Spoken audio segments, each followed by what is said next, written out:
Welcome everyone. Beautiful day out today. I thought we'd talk about ponds, as yesterday I was at the Greater Seattle Aquarium Society picnic, which we missed last year, but now it's back. So while talking with everyone, everyone's kind of got some projects going on, outside, because we've been cooped up from COVID and that kind of stuff. And so I thought, why not talk about these temporary ponds? And I kind of labeled it that way because it is mostly a temporary situation for people and not a overwinter one. Although one woman did have a very cool anecdotal experience where they had put out, I think it was some Danios or something like that, and they actually found that they had fire mouse overwinter here in Washington, which they said they had layers of ice and all that. And I always thought that's so cool when I kind of hear about more fish making it to the winter. I didn't bring the conversation that way, but my thought was, wow, there really are more fish that will survive our winters, with ice and snow and everything, than we give credit to. And that to me, I was thinking like, oh man, that fish should probably make the banned and restricted list in Washington State. And but that's where my brain goes, like, wow, I wonder what else would make it. And but the other part of my brain also thought like, oh, let me save that tidbit for another video on why we shouldn't focus so much on temperatures with aquariums and things like that. But yeah, so temporary ponds, those are gonna be the ponds like so like my fish room, right? I've got all these ponds, but you do them outside, and they can be as small, like we've got a whole video coming out on this, a small like muck bucket or something like that, and up to maybe 100 gallons, 300 gallons. You don't go much more than 300 gallons normally, and have it be like a temporary setup, because after that it's quite a lot of work to set it up, and usually it would go year round for most people. But those you can kind of find them at farm supply stores, anywhere where you need to like let cattle or horses or something like that drink from. You can find those 50 to 300 gallon totes, and usually you buy what you can fit in your car or truck. But I think a lot of maybe videos and talks and that kind of stuff, they focus more on kind of setting it up and doing all that. But maybe what do you do with fry, and when do you take them down? Someone asked like, what was the coolest temperature that like a morning temperature I was okay with for guppies. And for me personally, I want to focus on the water, right? So just because there's a cold snap, in the weather, doesn't mean the water is necessarily going to change that much. It can, but doesn't necessarily mean it will. Or a hot spell too, right? So for me personally, I never want to see the water go under 65. Now, if it is, I really do start worrying about it, because disease is kind of more prone, and ideally you might put your fish out at 70, 72, something like that. And then hopefully the warmer weather warms up that water and kind of keeps it warm. And then if you do have a couple, 2-3 days where it's cooler, it doesn't go below 65. Now, if you are getting these, maybe it was 75, and then you check it in the morning and it's 65, really take a look at the fish. But the thing I'd be looking at is, do I have enough water to prevent that, or insulation, right? So you could insulate the actual tub, you could put it in the ground to help a little bit. There's these things you can do. It also insulates from getting too hot as well, or helps with that. But that's what I'd be looking for. Whereas like Dean's ponds, you've seen in some of the videos, he runs heaters in all of his ponds. Now he turns the heaters way down. Maybe you do set it at that 65 mark or 67 mark, and maybe they don't turn on at all the whole summer, right? But if it did, it would give you that day or two and that visual indicator of like, ooh, look, there's a light on in the bottom of that pond. That means it's a little bit cooler in here. Now, you can also just do more cool temperature hardy species. And that might be like white clouds. In my experience, it's also been, rice fish, rosy barbs, variatus platies, shrimp, like cherry shrimp go year round for me, and they ice over and all of that. So you can attack from multiple angles when it comes to temperature, but that the temperature, I think, is one of the key aspects, because that affects how long this temporary pond really is existing and thriving. And so, sometimes, like I was talking yesterday, the best looking cherry shrimp I've ever seen always come out of a pond. I think there's something to do with the actual sunlight, whether it's algae or just sunlight penetrating the water and actually, being on that fish, or I mean, well, fish too, but on that shrimp or not. So there's some of that where it's like maybe I just want to put something out there and really see it look good. Rainbow fish, there's a lot of fish that look, just better. And then there's breeding projects, right? So if you're not a breeder, maybe you do that. If you are a breeder, maybe you're trying to breed something, in which case you're trying to get out there early and hopefully fatten them up. And well, really, you should be doing that in your own fish room or house. And that'd be another good point I would make is I usually try to house something indoors for a little bit and make sure it's healthy and feed it up and get it really fat before I bring it out. And most times I don't heat something in the house like that. So it's, if I buy it from a store, right? You come to my store, most things are going to be, 78, 82 degrees, somewhere in there, depending on what tank it's in.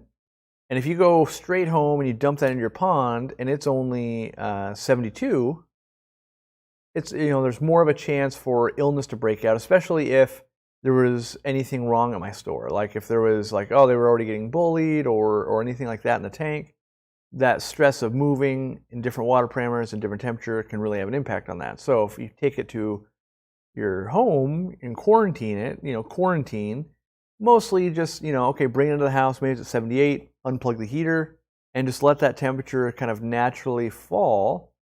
And then after a week or two, maybe you put them outside when so if your home aquarium is kind of falling down and it's starting to heat up for the summer, or, depending on where in the world you live, maybe the winter, when those kind of equalize is a perfect time to start, because you'll be watching, maybe you watch them down like, oh, they're down to 67 in my house, but they're really doing well. Oh, and it's 67 outside. That's a good time you can maybe bring them out if you know it's going to continue to go up. So yeah, I mean, because food in an outdoor pond is not really much of a concern. You can feed, yes. You can set up a feeder on it. I've done that before, and that can really make some beautiful fish. You can just feed sparingly. I definitely have had ponds where I put them by where I park. So if you come home after work and you want to squirt some food in there with some fry food or something like that, maybe when you go to work and when you come home from work, now you're feeding twice a day. And I just let that food sit maybe in the windowsill right inside the door or right outside, or maybe a lot of times right down by the pond itself. But do know that, something like a krill flake or really any of the smellier good foods, one, don't leave them in the sun because they'll deteriorate. But two, it will maybe attract possums and raccoons and things like that. So just know if your food goes missing, like, oh, maybe you attracted more than just healthy looking fish. So, getting those few feedings in, and then there's all the bugs that are going to fall in, all the pollen. There's so many things that are going to go on there that they're going to eat quite a bit. So the food part, I don't really worry about. It's mostly temperatures. So, you've got these temporary ponds outside, having heaters at the ready. I've only done that once. That was like the first year I was ever doing it. When I was much more, I think when anyone joins starts something new, you're more apprehensive than when you've done it for a while. So like now I'm like, well, I kind of know when I'll put stuff out, when I would bring stuff in. But when I was new to it, I wanted to make sure that I didn't screw it up, because being newer to the hobby, I was younger, I had less money, and these fish were, like proportionally more of my fish budget. And not that their lives are worth any less or anything like that, but naturally, if you only own one car, you try to really take care of it. Oh, I got a couple of cars. You're not trying to beat it up, but you're not like worried about, when you get your first car, when you're first learning to drive, the first scratch is horrible. Like, oh no, how could someone let their shopping cart hit my car? Or a brand new car, that, all of that. But then as I've had the car for a while, like, oh, that's not great, but it still drives. And that's kind of with the fish, like, it might not be great. Oh, we hit a cold snap, but they're still okay. We made it through it. Or we hit a hot snap, that too. If it gets really hot, you can worry about that. So you're trucking along, and I'd say right now we're kind of I don't want to say mid-season, but maybe we're 30, 40% of the way into our temporary pond season for most of North America here. And things are probably going pretty good. You might start getting some fry really soon, so definitely, and then you might want to feed. Hopefully you have green water by now. I really like to have green water in my ponds. And we definitely have had some hot spells here, which typically are okay. I use the example of like in Peru, walking 20, 30 feet, you can test one area and it might be 88 degrees right by the shore and fish are hanging out there. But as you walk, they scatter into, the water, and it might only be 72, 20 feet out, right? Because the water volume gets much bigger and the sun rays are kind of falling off the deeper it goes into the water.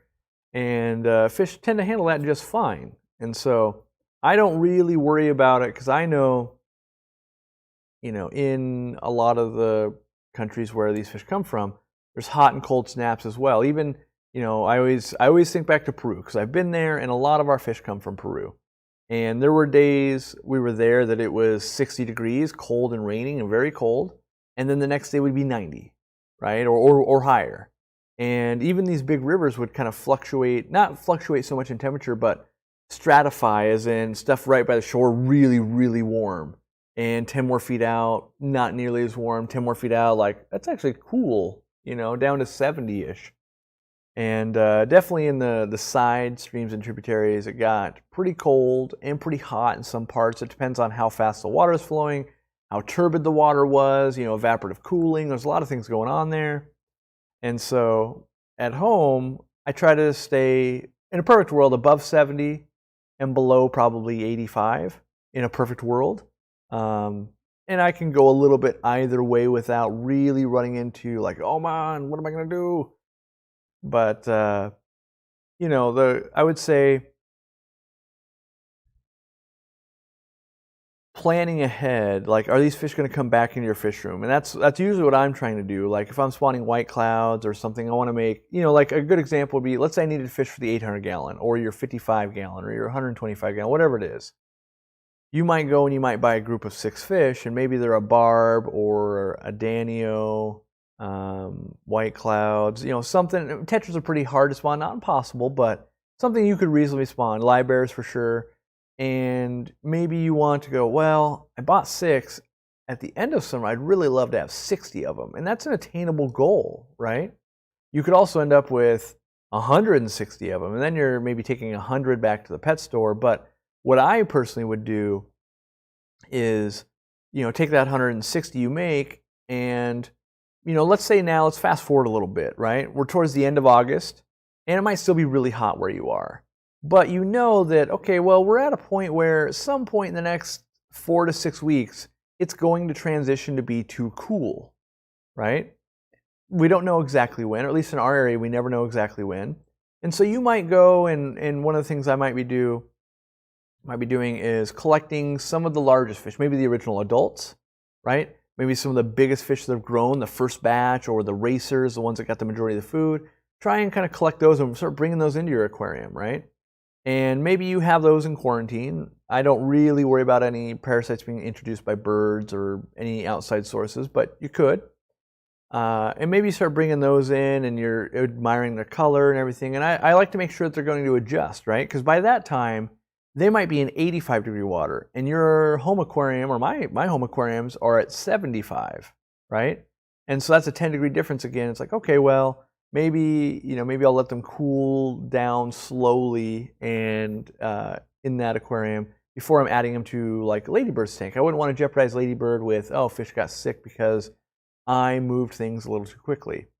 Now maybe I got 160 fish, I removed 20 at the end of August. Maybe next week, now I'm going, okay, well, it's cooling down a little bit more, a degree or two. I'm going to catch another 40. And maybe I put those 20 into my display tank, and the next 40 are in a quarantine tank, right? And maybe another week goes by, and I move those 40 into my display tank. Now I've got the 60 I wanted. Okay, now I still have 100 though, and they're anywhere from tiny to maybe there's still some more subadults. And so I would go through again, maybe that next weekend, your day off, something like that.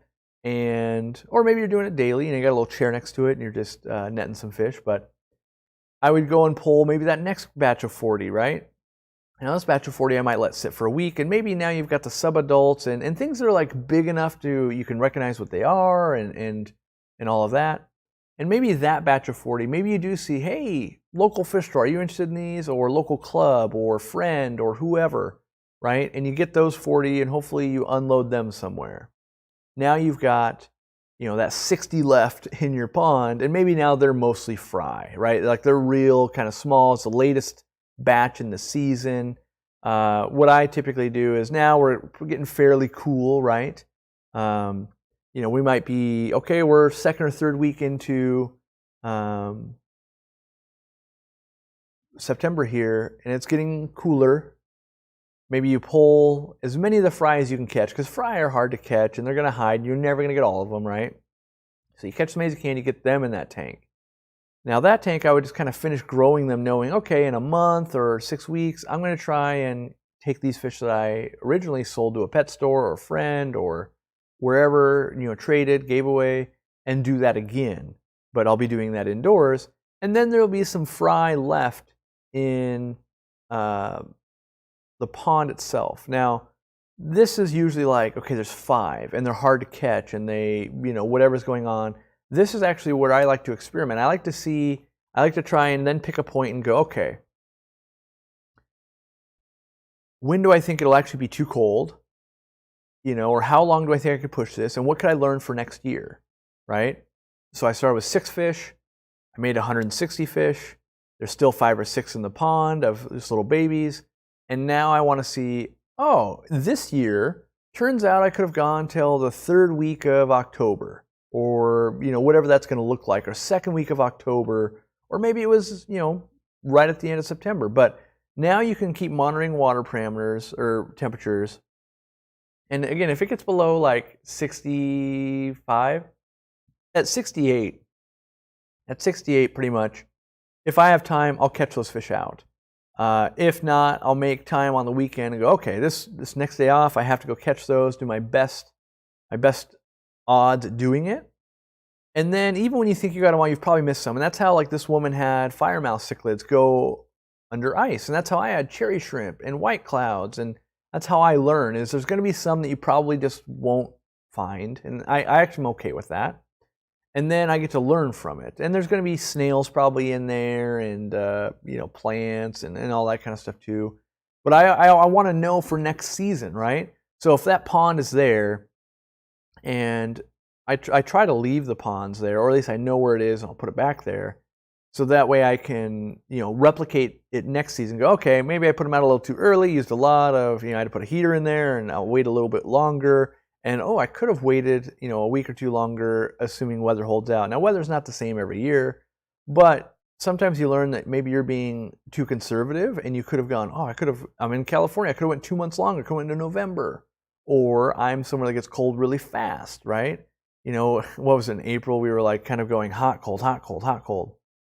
But the plan of the fry, like if you did your job right, you should have a bunch of fry if you were trying to breed them. Taking them out in stages helps you, instead of having to deal with 160 fish all at once, now you've got, 4 to 6 weeks to deal with those 160 fish, and you can find better, more qualified homes, whether you're getting paid or not. And it allows you, because like for me, the first time I ever did white clouds, I think I did like 312 or something. It was a really big number, I thought. And I brought them all into a 55, and it looks so cool. I ended up keeping that going for quite a while because it just looks so cool. So you might actually find that, well, I thought I wanted 60 of these, but turns out, 100 of them looks amazing, and I'm only going to get rid of the extra 60, right? Or you might have a friend, and that happens quite often, or at least for me. I see someone else do something, and wow, it's so cool. I would love to get some of those. And then they just go, here's a scoop, and there you go, right? It's just white clouds or something cheap, and that might be, what keeps it going. And as a breeder, I think we know that getting your fish out there to someone local is very beneficial. So that if you had something go wrong, right? So you put out all your breeders, and a raccoon gets in there and eats them all. oh, good thing my buddy Larry also keeps his fish in his fish room. I can go get more, right? Even though you didn't expect that to happen, that's what happened. Like Dean had the first experience of it. I wish I had the picture. I would have been smart to have that picture, but he had the first picture, or had the picture of the first time a raccoon has ever visited his pond. And how you know it's a raccoon, because I've seen it happen at my ponds quite a bit, is they take bites out of the sponge filter and they pull them out of the totes. And so that's how I know that they're raccoons. But you know, you do have some predators, and you wonder, ooh, if they could get the sponge filter, did they get any fish, or were they too fast? And having backups is good. So he had some indoors. I've got some here. We have some at the store. And so if there was a catastrophe, or I've had you know, neighbor kids put a turkey sandwich into my pond before it, the pond, which is amazing, just digests it. It's fine.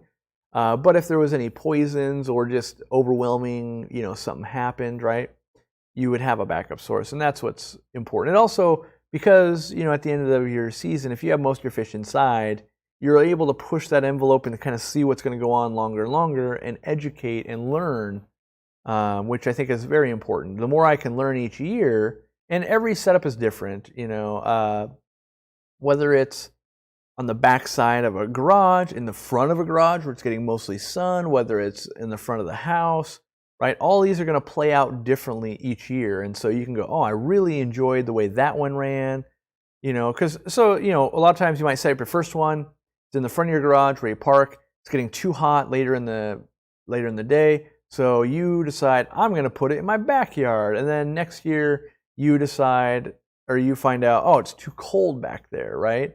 And so you can spend many years moving a pond and not really getting any production or enjoyment out of it, where you could go, okay, well, it got too hot this year. Next year, let me just insulate it a little bit, or let me make that pond a little bit bigger so it doesn't temperature fluctuate as much, right? Instead of changing it to shade, changing it to that. And so I'm a big fan of, you know, keep that one in the front of the house, but then also set one up in the back of the house if that's what you want to do. So now you have two data points, and maybe you know, okay, it's going to get really hot up front. Let's put something that can handle hot temperatures. It's cooler in the back. Let's get something that's going to be, you know, cooler, tolerant back there. So, yeah, lots of questions I can see. So some other tips that I've done to extend my season, by the way. My very first fish room was in a one-car garage and a duplex, and I put some tanks in front of the garage door. Well, one was a 75-gallon tank because I was trying to shoot videos for you guys, but then also had ponds. I had like another little pond there, and then I had ponds on the side. Well, my garage had a window in it, and so I actually ran out a few air lines from my fish room so that I could pump the heated air into the ponds. Now, I believe through trial and error that it allowed me to put my fish out a little bit sooner and keep them a little bit longer. Now, this was definitely amplified when I added tops. So originally they were all open top and you would really get a lot of swings. But once I built tops, and those will be in some of the videos, some of the oldest videos that no one watches anymore, but using sunlight panels or greenhouse panels, right? Built a top, and then I used like pool noodles to encase that, so that way it created a seal on the top of the pond. That really allowed it to stay warmer longer, even on a cold day, the sunlight coming in, trapping it in, and then also me putting some warmer air in there. The air above the water would be warmer, and that just helped create kind of that insulation barrier that helped a bit more. Now, it's not game-changing and not like you have to do that, but it was so convenient to just put it out the window and close the window back up basically on it that I got, you know, let's pretend that I actually did enough scientific research and say, hey, I raised it by a degree overall, right? I think just the top itself raised it by 3-4 degrees with the sunlight and all of that, but the actual air going into, even though air rising up through water doesn't really shed the heat into it, but I believe that air chamber above with the heat does help prevent evaporative cooling and will stave off a little bit of that. So I think it does make a little bit of a difference if you can have your pump inside your fish room. And I think Randy does that now. I don't think Dean's doing it. But the other aspect of that too is your pumps last longer when they're indoors because they're not subjected to extreme heat, extreme cold, water. USB air pumps, other air pumps, all that. When I do put them outside, I look at them as expendable. Like, well, there could be a storm. It could be, I've had them get too hot.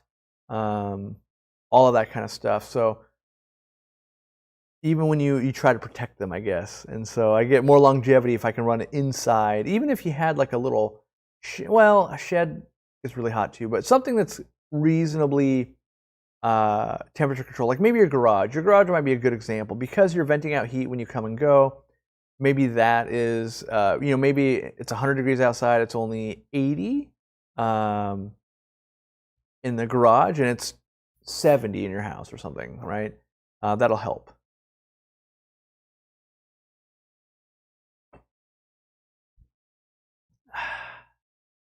Trying to think what else I want, but temporary ponds are super fun. I think the most fun to be had is when you can pull in a family member.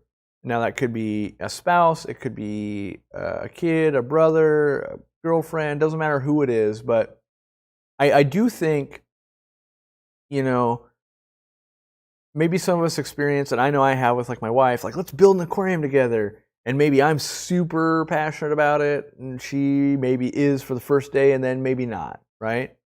I think there is a special thing that goes on with these little temporary ponds. You can like say, hey, let's go do this on our day off. You go and you buy that muck bucket from like a grocery store or like what do you call those stores that are like, maybe what's a Walmart? Walmart would have it. Fred Meyer's would have it. The places that are like, here's where groceries are, but then also we sell clothing and auto parts and all that kind of stuff. Any store like that's going to have them usually. So you could go and you could grab one of those for like $10, come home. Here's what I really suggest is outside of that $10, try to spend like no money. So you might have that air pump you got at a garage sale. You might have that old sponge filter you don't really like, or that old filter you don't like, or whatever. And so you just put these parts together, and then maybe you spend a little bit of money and you go to your local pet store, if the chain store doesn't matter, but try to find fish that maybe your significant other likes as well. And once you kind of get that going, by the way, don't do this in the same day. So maybe you set that up, and then the following week or something like that, maybe then you go and you try to find some fish. And you can kind of do your own secret sauce as the fish keeper of like, well, that was fun, we set it up. Oh, you wanted to put that rock in there, and oh, you need you want this pond plant, whatever it is that, that the other person wants to do. But then like I'm going to go squeeze a sponge filter in there from my fish room, or I'm going to do this or that, the secret sauce, put that in there. And then that following week, maybe you come back and you go fish shopping, and then you'll have someone else that helps you put in some food into that container, and they'll be interested when what's that bug, and oh my gosh, we have a newt in there, or oh, we had a frog, or did you see the birds that were drinking out of it? Did you see this? Did you see that? And I think that pulls you in even more as the hobbyist. When your significant other or family member is interested and asks you questions about it, you are more likely to learn about it, look it up, try and actually find that answer, and you'll get some enjoyment instead of, hey, do you see what's going on in my aquarium? And then the significant other or the family member is like, Maybe they're telling you, like, did you see this is going on and this and this and this? And now you get to reciprocate with, oh, yeah, that's because, like, what are all the bubbles coming off the plants? Oh, that's photosynthesis. Or what's all this green stuff? Oh, that's algae. Or what's that? Oh, that's a nymph. That's a predatory bug. And then maybe they're wanting to save it or whatever's going on. And I think that's really what I enjoy about the ponds is even my wife will be like, how's the ponds doing? Oh, and, you know, my wife, she's got so much going on for what she does, but I think she gets the most enjoyment when she's showing maybe kids or family members that come over and like, you want to go feed the ponds? You want to go see the baby fish? You want to go do that? And so she gets her interaction that way, where I'm mostly, the bean counter, like, how many fry do we make? Oh, that's cool. Where am I going to put them? What am I going to do? And not so much the lead the tour type anymore. I used to do that a lot, but now whenever I'm leading the tour, it's like, I should just be doing a video because I talk about so much. So yeah. They're called a variety store, someone says. All right, well, that's good. That makes sense, variety. So yes, I put a new chair in. As you can see, I went more laid back. There's a YouTuber that I stole this from. I can't even remember what he does, but he does technology stuff, and he always does a stream from like a giant recliner. And I've always just thought, he's got like over 1 million subscribers. I'm like, that's the way to do it. This guy is ultra relaxing as you do it, and I think that's important because it's more enjoyable that way. Like I don't like streaming is fatiguing. It doesn't seem like that at all. But if you've ever given like a presentation at school or in front of coworkers and it's like 10 minutes, you might you have like, oh, had some adrenaline going, I've got other stuff going on. Now I do that for hours on end, and I leave these streams actually pretty drained. And so today I'm not quite looking forward to. We have some friends coming over, some fish friends, and we're gonna barbecue. Just a couple that we haven't seen in years because of COVID. But I'm already like, okay, I gotta do what I can to kind of get back in the spirit of wanting to be animated and personable in front of people, because it takes a lot out of you. So, but yes, the comfy chair, and I got it in avocado green, of course. It was from my house, and I had the great idea yesterday, actually, of I wonder if I could make this chair work, because I love a rocking chair. I love rocking chairs. So, and by golly, I made it work. And so the camera angle's a little weird. Like, I'm gonna play with that a little bit probably, but yeah, it's getting the job done. If I keep Indian almond leaves dry, how long will they last? I think pretty much indefinitely. I can't imagine there's an expiration. I mean, I'm sure this leaf is 72 years old, sure, but in a reasonable, like, they were in my closet, I found them 8 years later, they're probably still looking just like Indian almond leaves. So I wouldn't worry about that. Does it matter with metal versus plastic tubs? So I've only ever done plastic tubs.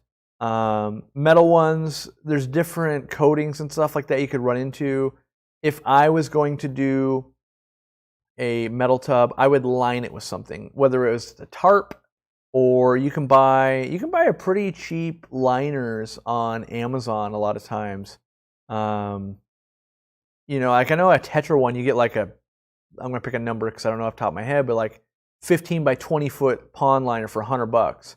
Now, at the pond sizes we're doing, that might be like, oh, I used a fourth of it to line this metal one that I got.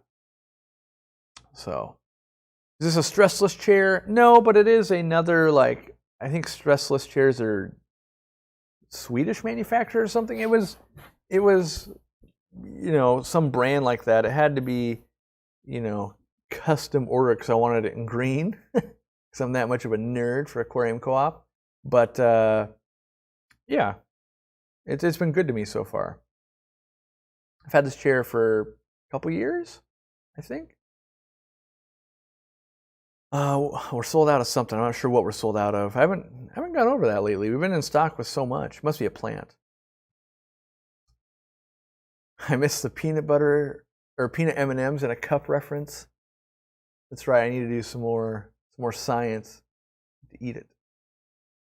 I do have some new products. Ooh, no. I want to use this time because we're 35 minutes in. If you're still listening to this after the fact, or you're here right now, whatever it is, do know that as this is Sunday, next Saturday is our first club meeting. Now, that's 6 days from today. I want to put that on the screen so that you guys can kind of see. It's going to be Jeanne, and she has bred a ton of bettas, both wild types and show bettas. She's an international betta judge. She's pretty much a teacher scientist in real life. And I'm saying that as in I don't know what her degree is in, and I'm not even 100% sure what she's actually teaching right now. But I know that when she was younger and still living in Washington, she would come into the store, and when she was younger, she would keep planariids, which is planaria and all that kind of stuff. And her grandfather was also into bettas for many, many, many, many years. And so the two of them really got into betta genetics and doing all of that, and they would send their bettas to the shows and all of this fun stuff.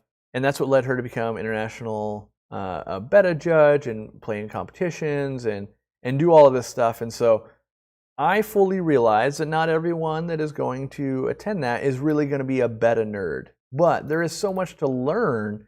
And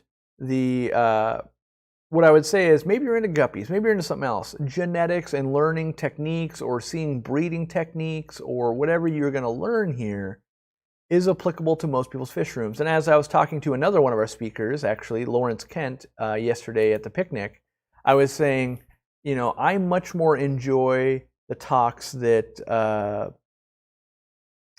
I don't know about, because if you show up, it's kind of like if you show up to a movie that you've already heard all the spoilers for, you already have basically seen the movie, it's not as good as opposed to like showing up to a movie, you're like, I heard it was good, wow, it was really good, who knew? And I'm always looking for the inspiration to keep the next thing, right?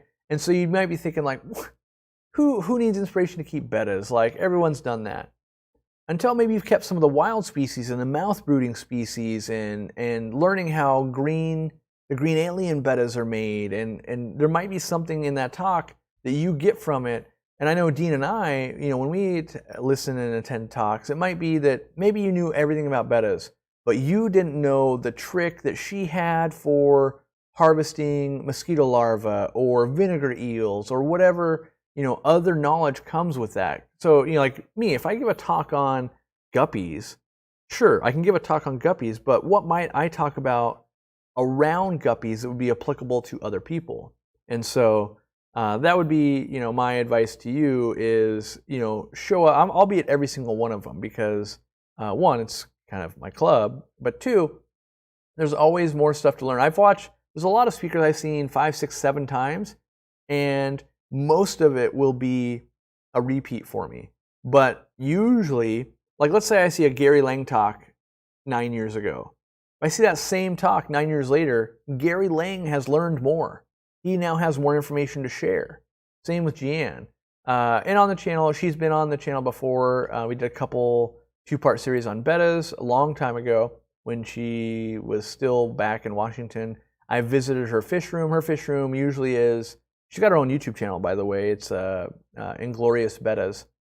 And, she's kind of lived in San Francisco apartments and that kind of stuff. So her fish room is a lot different aspect than maybe my fish room would be. And there's a lot of tactics to learn of like, wow, you could do a lot in that space using this method. And maybe you want to know what is a good way to keep and raise show quality bettas, and, that a lot goes into getting the best possible fish. And I think about that for a lot of my fish of like, how could I make these look better, right? Because at the end of the day, I really like looking at fish and plants. And so if they look better, to me, the difference between a great looking fish and just a good looking fish is, did it get a car wash that day? When you have a car, and yeah, it's a car, I like that car, but the day you wash it, you really like that car. And that's that difference between a good looking fish and a great looking fish. So my advice is, don't wait till the last minute to sign up, because we don't want any snafus. If you get signed up earlier in the week and you run into something, you can troubleshoot through customer service. We can get Zenzo to help you and things like that. Also know that the morning of, we're going to share the link on the community page. Now, I'm saying that in advance because there's going to be a lot of people like, I didn't get a notification. There is currently no good way to set up a live stream for members only ahead of time. I have emails in with YouTube. I'm seeing what they can do about it, but I go, you're making this very difficult because we've got, like you just saw the thumbnail, what it'll look like. It'll be in the community page for you guys to find. And long term, we'll find out a better system. Like maybe we'll have a sign up on the website and we can set out a text notification to just members after they verify, right? Which that's going well. Also, we're getting very close to making it so that we can have that integration working. I've been troubleshooting some of the build, and we've run into snafu like, ooh, this can break. How's that going to work on phones? That kind of stuff. So yeah, I encourage you guys become a member. You'll save 5% here shortly, I believe. Just join because your shirt's super snazzy. Yeah, this shirt was on sale. I bought 2 of them because it was like, this shirt was $20 and it's a polo, and I was like, I like that shirt. That's a good summer shirt. And so I bought 2. I'm newer to the membership, but I've been watching a long time. I love listening and finding everything very educational. Well, thank you. Speaking of educational and new products, we do have the new product that launched, and that is the Aquariumcoop Specimen container. Now, these are good if you're working on ponds and you need to like scoop up, catch some fish, look at them in the light, see what that weird bug is, all that kind of stuff. Hangs on your tank, right? This is what fish stores use to bag fish. So if you're going to bag fish and sell them, that helps also. Now, why would you buy ours, right? What did Aquariumcoop do to make theirs different? Well, we put the Aquariumcoop logo on it, right? So that's awesome. That's not enough though. We went and made sure we got the clearest plastic possible. Now this has been Cory handled, but it is the clearest one that money can buy that we could find. So there's that. What else did Aquariumcoop do? We really wanted to make sure they were indestructible. So like this is the type of plastic that, right? So there's ones that are cheap out there that the first time you drop them, they're going to shatter. This is what they call shatterproof plastic. This is the same type of stuff we would want to make a hang-on back out of. Like this type of plastic that can just take a beating no matter what way you put the flex on it.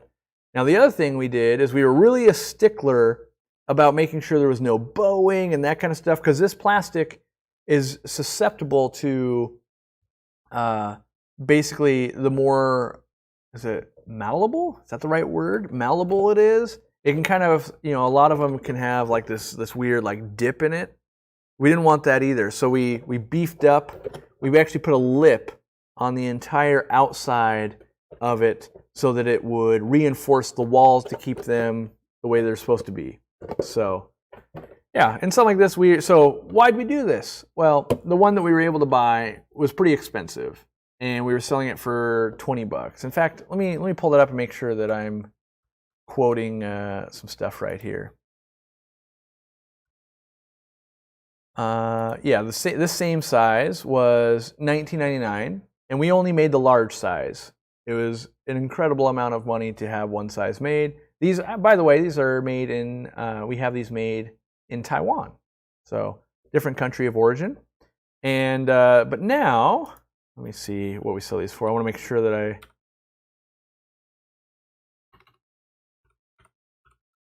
now we sell them for $15.99. So it went down by $4 and got, in my opinion, all the improvements we were able to do to it. Now, it probably doesn't sound like a lot, and I would agree. We're re-engineering like a plastic container. So there's not like, I couldn't like, oh yeah, you push the button and it does something. Like there's only so much you can do to a plastic container, right? But yes, like I will do the drop test.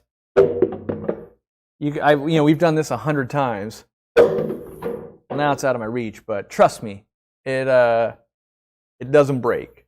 I'm sure you could run a car over it. I'm sure you could find a way, like if I hit it with a hammer just right to break it, but short of any way to use it the way it's intended in breaking, we haven't been able to do it. In Dean's, I think we showed it in the last video.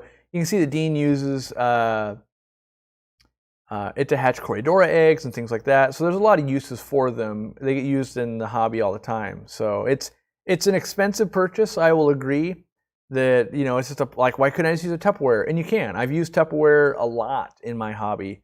But the fact that it hangs on a tank easily over time does become an easier thing. I use it to hold, maybe tweezers and, sponges to clean stuff when I'm not using it to actually do stuff. It's also my favorite thing. It will get scratched up to remove substrate from a tank. So, yeah. Trying to wait to buy a new light for your tank. When do I suspect the Aquariumcoop light will be released? My honest advice is to not wait on us, because I'm not going to rush it. And so it could be 2 years. It could also be, I think the absolute soonest is about, let's see. I think I was writing this out, or either I said this in a live stream last week or I was writing it out to someone. But I think it was on the forum. Yeah, the forum. That's where it was. Let me find. Because I was like, I know I've talked about this. Let me sign in real quick here. Oh, of course, this doesn't have my login on this one, but let me. Because I spelled it out, and it'll be easier for me to refresh and follow the delivery schedule that I laid out. Here we go. So we're here on the old forum, which if you haven't joined, by the way, we're doing some anniversary. There's a taco eating contest with a trophy. There's favorite memes. Basically, this month the forum is 1 year old at this point, which time has flown, by the way. But this is a great way in which you could ask some of these questions. If you're not getting them answered in the live stream, member or not, head over to the forum and other people chime in. I chime in. But I did, there's lots of, asking about it. And then you get to me. And I say, it's a slow process. I get samples. I play with them for a couple of days, request changes. Then it's 5 or 6 weeks for them to be produced and shipped to us. And we rinse and repeat that process. Every time we go, well, I think this could be better. Well, I think that could be different. We found over time that it doesn't work to do all these changes and we'll hope for the best, because it doesn't always work. Like, oh, had I seen that in person, like the mantra for Aquariumcoop that I had to make, because anytime we ever deviate from this, it doesn't work, is Corey has to touch it with his own hands. If I don't touch it with my own hands, there's a chance that something gets lost in translation, or we forget about something where it's like, oh, that's not going to work. So, we do have lights that are on for 24/7 for 9 months at this point to test LED quality, right? We've done the water testing where we put it under water, it sits for half an hour, and water can get inside, but it continues to work. In fact, the light over there that's on right now, which you can barely see because the chair's in the way, that one has been going on and off it's on for 60 seconds, off for 60 seconds for like the last 2 months. That's the one that went underwater because we wanted to stress test something as much as possible. It goes underwater, and now it's getting on and off. We left it on for, like a week straight to see if it could overheat. We're doing anything we can. There's a little bit of residue from the calcium that was in my water that dried up inside. Didn't affect anything so far. We actually added so from that testing, we actually added another layer of water protection to it. So there's that. Let's see here. Yeah, so the last round, I changed the way the connectors were done. So connectors for ballast and that kind of stuff, I did some improvements there, so we're waiting on that. The next round is also going to have full retail packaging. So we're going Captain Insano when it comes to how thick the box is going to be, it's not styrofoam, but the packaging material and all of that.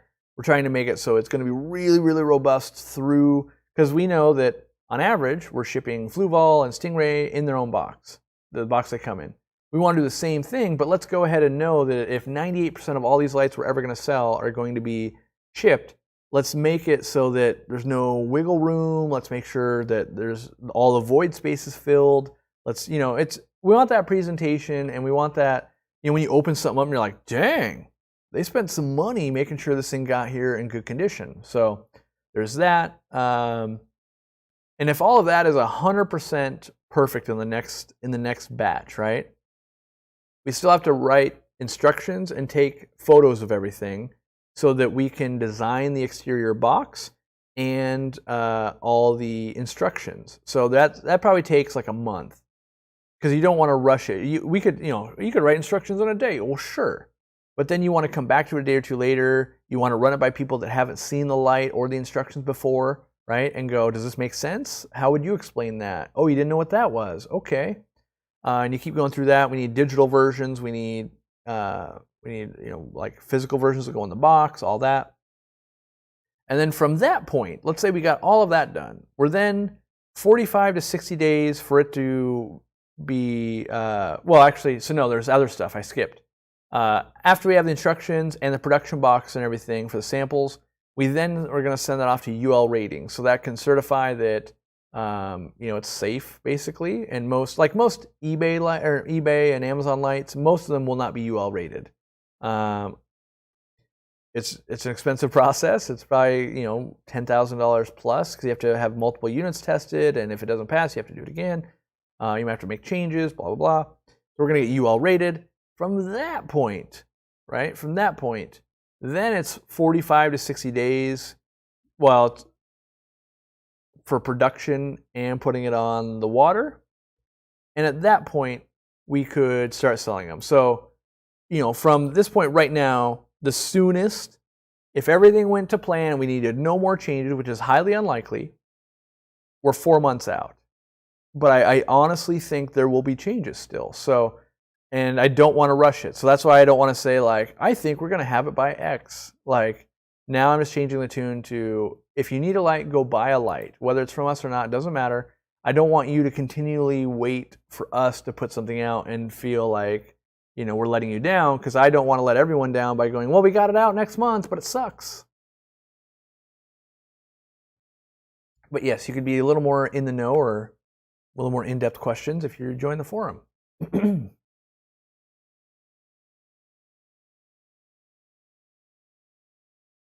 Any recommendations on a decent battery backup to use with the USB air pump with power outages? The ones I like are also built-in outlets. Do we still have, let me see. I wonder if we still have the link to it in our description. And looks like we don't anymore. Oh no, we do, right here. Oh, the link is broken. Candy on the to-do list. Remind me to have this link updated, or we'll change it. So we did have a link, but it's now broken. So if we go to Amazon,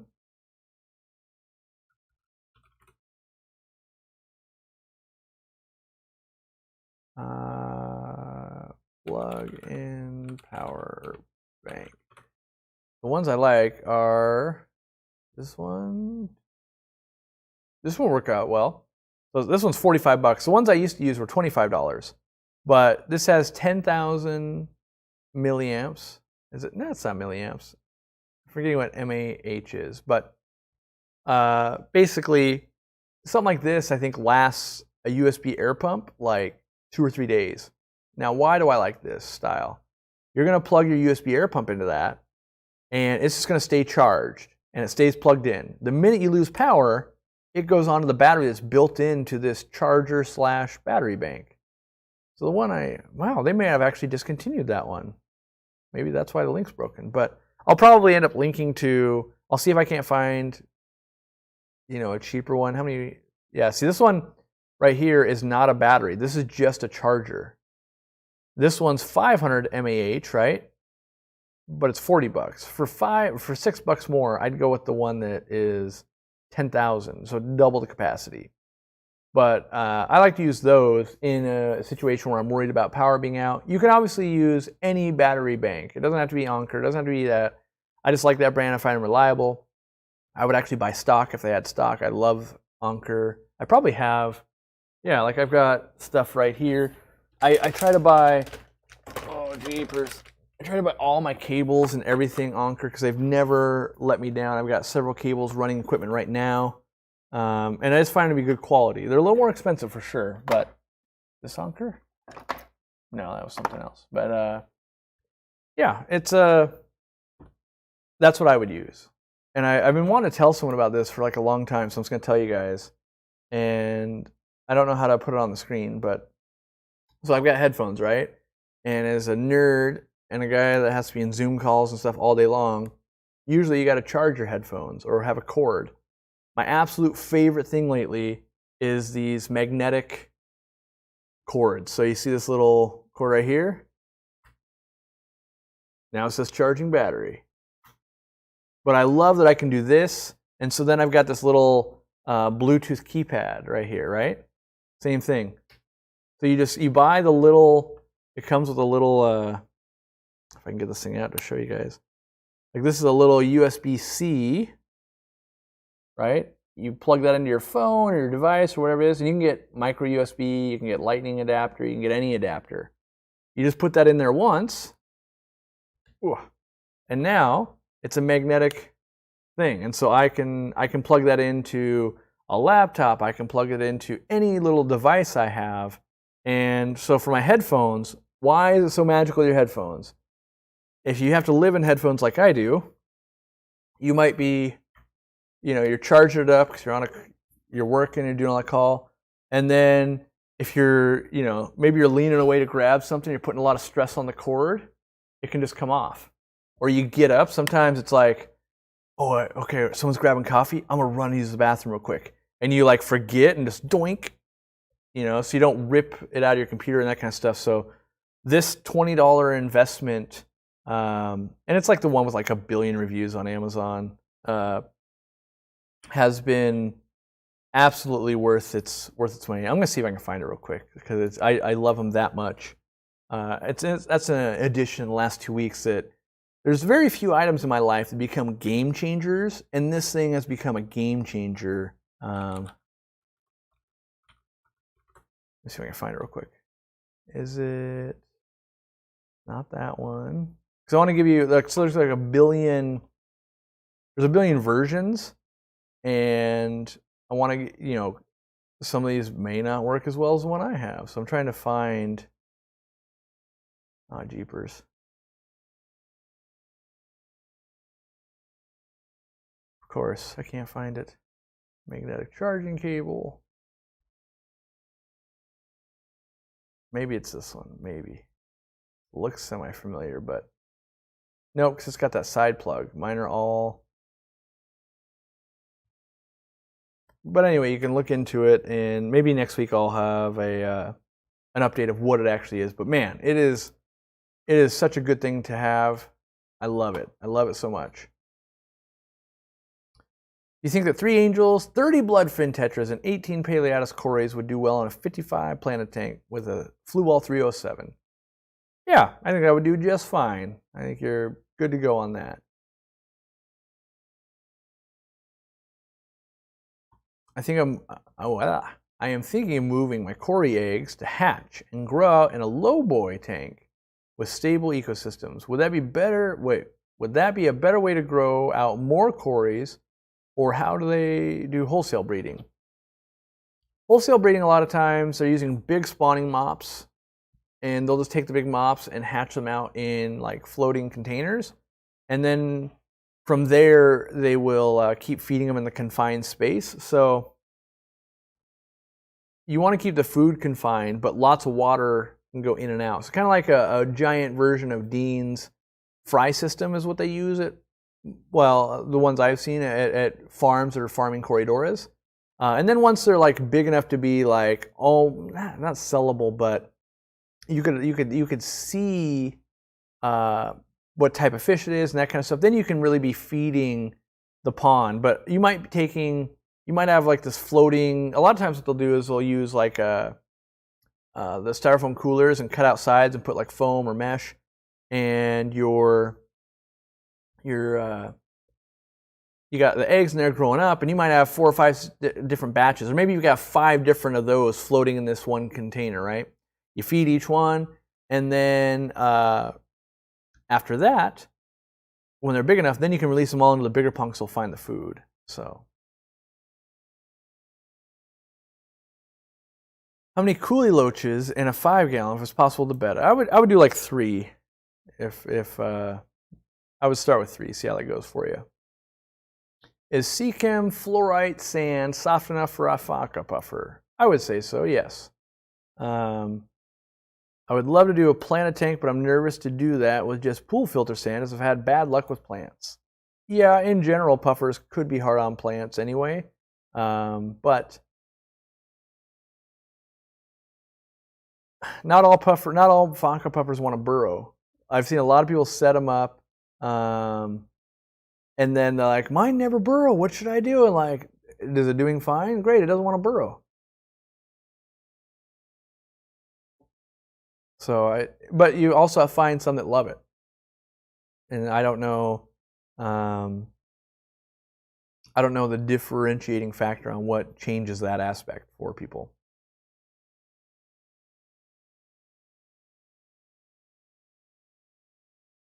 Why did you change the root tab bag to a container?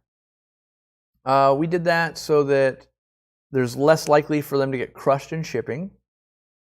And then we needed to redesign some packaging anyway, because it should be the next item to launch on Amazon Canada, and we needed to have a different barcode system and that kind of stuff. And in general, we were never 100% thrilled with the Aquarium Co-op root tabs. That product was designed 6 years ago, something like that. And at the time, we had way less access to, money was one, but there's options. And then over time, we're like, oh, that's a good way to do that. And so then we went to these resealable kind of bottles that don't get crushed. And it's not like 1 out of 20 get crushed or something, but when you're shipping, I don't know, 4,000 of them a month, you're like, oh man, we're reshipping a lot of root tabs because they got crushed. And so by upgrading the packaging, one, they sell better, they look better, they can sit on a shelf on a counter at the store. There's a bunch of little things. It wasn't like a game breaker, that's why it took us so long to do it. But it also gets us one step closer. Like the manufacturer, those bags are not ideal for fitting those things in, and so it's easier on the manufacturer to get them into the bottle and starts working on their bottling machines as opposed to like a bag machine. I think they actually just had to manually do it. I don't even think they had a bag machine because they don't do foods or anything. So have I thought about doing MSDS for the product? I thought about it, but it's a lot of work. We can get them. The problem is it becomes this like never-ending chain of things. Like I'm trying to think of one of the latest ones where the problem is like the more technical we get, the more technical questions we get that are really difficult to answer. Like, we get a lot of questions like, will this be certified for my organic hydroponic farms? Like, I have no idea.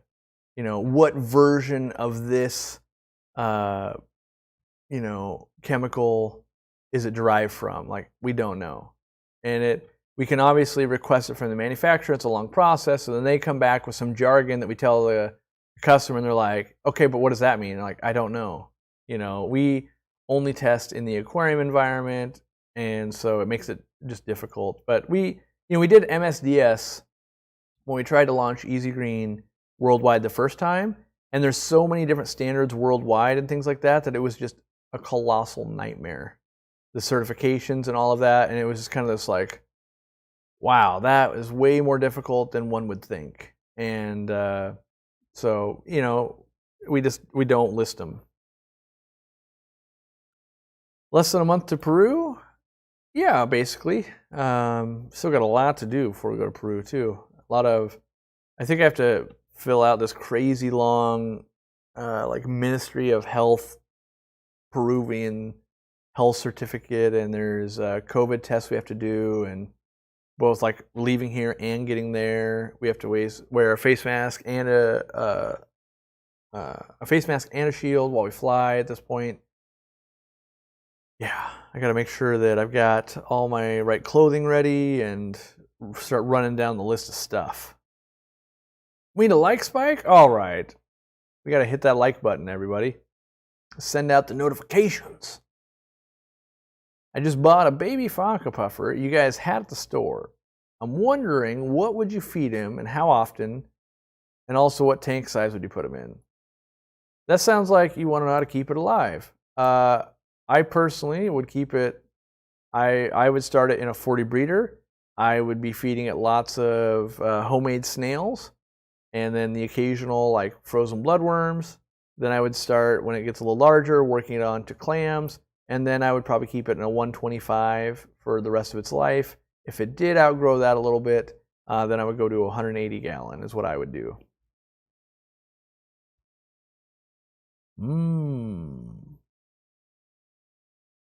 What if I already smashed that like button? Well then, if you already smashed the like button, the next move, the next level is to watch a video after this one. So if you were to like watch the stream end and then watch another Aquariumcoop video at the end of this, that like explodes the YouTube algorithm of like, oh my gosh, someone watched a 2-hour live stream and then another video. To the top with this guy. What size socks do I wear? That is an answer I honestly don't know. I wear gold toe socks, and we buy them so not common. I have a size 10 to 10.5 foot. That's probably like large. Because socks is always like, I always find it laughable. It's like, okay, here's like kid size socks, and then it's like 8 to 14, and then 14 to 400 feet. So it's like, I swear 90% of humans got to land on this one sock size. I don't even know why you'd have the other two sock size for most of the brands, but yeah.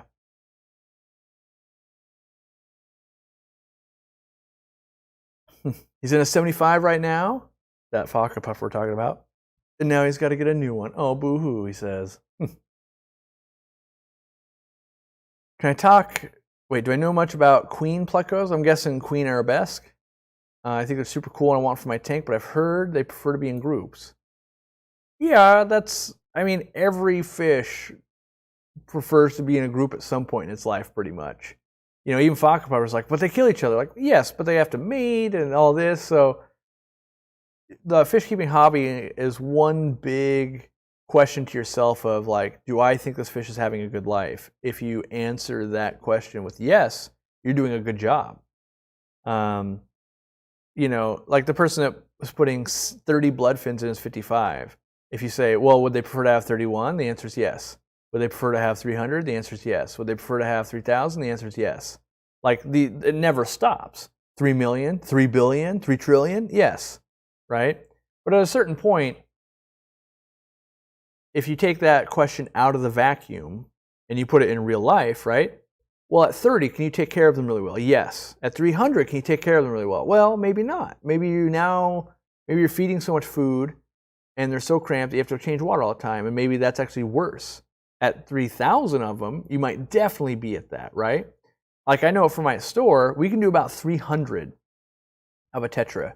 After that, in a tank, right? After that, if we're not splitting up tanks and doing more and really paying attention to it, the fish are worse off for it, right? And so, let's say like with zebra danios, you buy them 1,000 at a time when they're babies. I can keep 1,000 of them alive, but they do much better, and you get more even growth if I split them up between 3 tanks.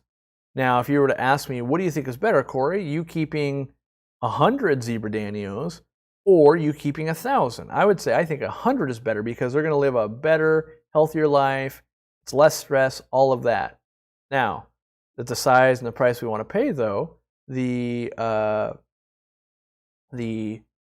wholesalers won't sell it to us that way. Has found something very interesting. My phone just said, so I've got a couple things. One, battery pack link. But it just said that my water change system ran for 10 minutes. I didn't hear it though, because when the power went out yesterday, it resets the temperature controller, the digital one. So I even told Dean, I was like, when I get home, I got to reset that thing. And I haven't reset it. So after the stream. Candy, send me a note. Reset the temperature controller, and I will do that after the stream.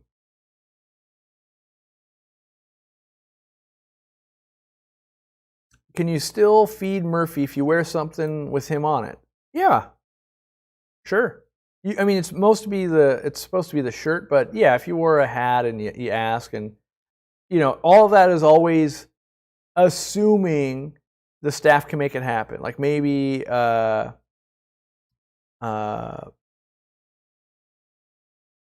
crazy busy, they're understaffed, or Murphy ate a ton earlier, but 98% of the time, like, yeah, let's do it. That's kind of the way it is at the store.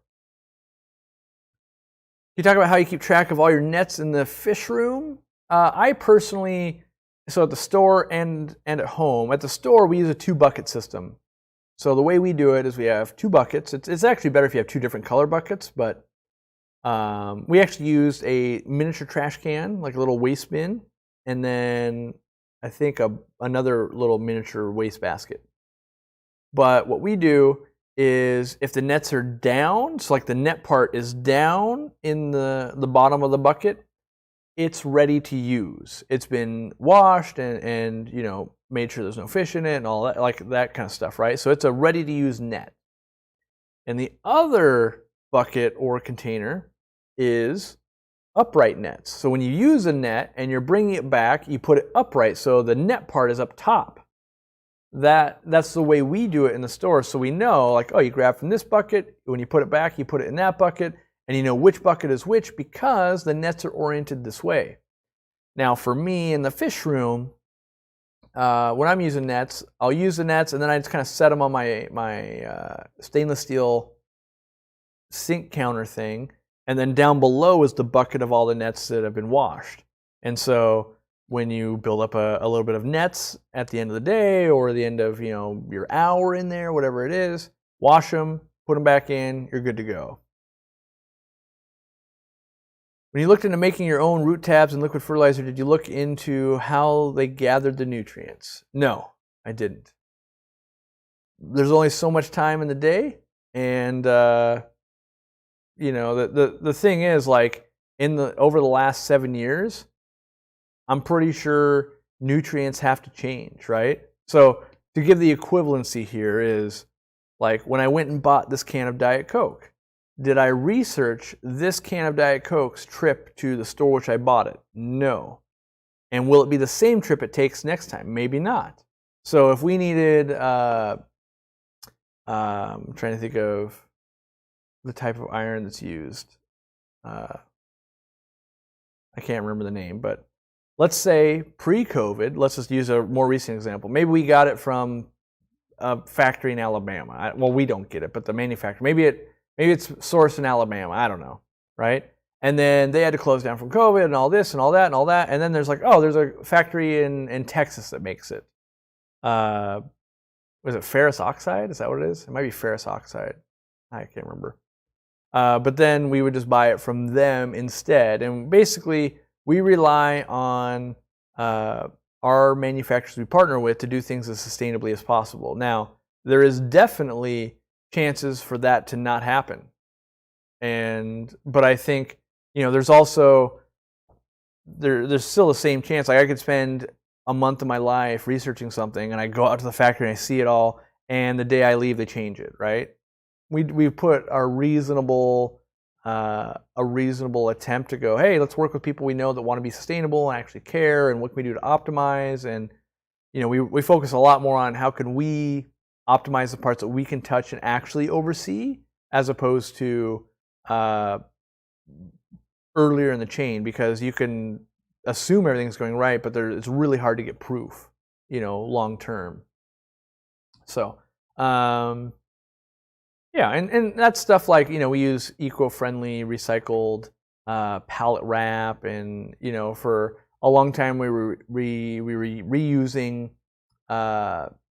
like plastic totes to move Easy Green around in from the manufacturer to us, until that became unsustainable and we were breaking too many because we were ordering so much Easy Green, and in the trucks it was kind of compressing and crushing.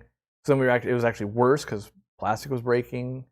But yeah, I mean, I want to be transparent in that I do what I do as much as I think is we can while still functioning as a business and making sure that, well, it took me 72 years to get this light because I had to track down the solder that was being used on the LEDs and then the ingredients that they were using to make the solder. And then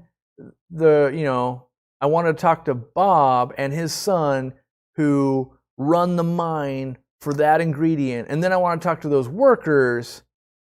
Like you can go down that rabbit hole and get nothing done, or you can go, okay, well, of these options that we have, who do we think is most, eco-conscious?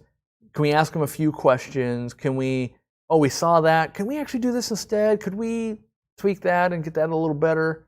And that's kind of how we approach it.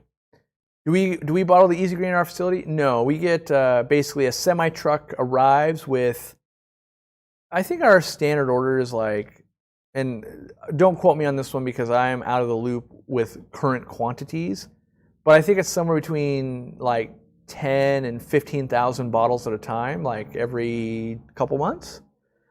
We try, so it used to be where we were getting smaller shipments and then we wanted to reduce cost and carbon footprint, and so we now go like bi-monthly, and so it is basically just more at once, which makes us have more storage space. We have to store more of it, but it lessens our impact. And part of it is we just couldn't afford that much Easy Green. I think right now we're buying, I don't know. Like sometimes it's like, it's $80,000 worth. It's such a big outlay to do. Because it's not like we sell out and then like, here's the next one. It's like, no, you have to have enough.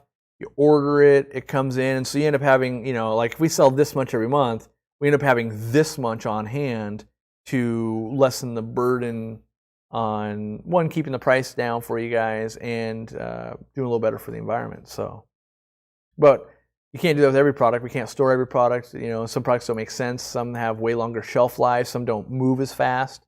I can't buy 10 years of fish food. It would go bad after, 18 months basically. And then we don't sell fish foods typically with less than 6 months shelf life, if we can help it. I think the last time we had a problem with that was a few of the shrimp foods from Dennerley. I have an empty 40 gallon. I would like to stock it with some sort of schooling fish. If you were to build a tank for your house, what would you do? I probably wouldn't do schooling fish in a 40 breeder. I would do a larger tank. But if I was going to do, if I really wanted that schooling look, and let's say it was my only aquarium, I would probably do a school of like at least 100 Brigitae rasboras, which you're going to go, that would cost over $500. Yes, that would be an expensive aquarium, but it would be enjoyable to me. And that's where my hobby level is at. And if I was only gonna have one aquarium, like let's say in the average year I spend as a hobbyist, not as a business owner at this point, but before I spent $500 a month on the hobby. And that would include fish that I sold and bred and plants and all that, but that might be too much, I don't know. But in my fish room, if I was spending $500 a month and then I was to reduce that to one aquarium, I probably would just spend that same like $6,000 on that one aquarium and get a lot of enjoyment out of it. I don't think when I've gone to a big level that I'm going to be like, well, I'm just going to have a 10-gallon with 5 white clouds. I think mentally to be stimulated, I would have to have something that I would view as enjoyable to me. And that would be 100 Brigitae rasboras. For you, it might be 12. For you, you might hate that fish. I love that fish. It's still on my really want to do list of like, ooh, a ton of those would be really fun. I haven't done it because it's an expensive fish, and I just haven't done it in those numbers. And I think that's the number I want to see because I haven't seen it yet. Do we have any aquariums in the house? No. Make sure that's a true statement. Yeah, no. Everything is out here. We've talked about putting one in there for Katie. But we just haven't done it yet because we still haven't even finished unpacking. It's I don't know, it's a lot.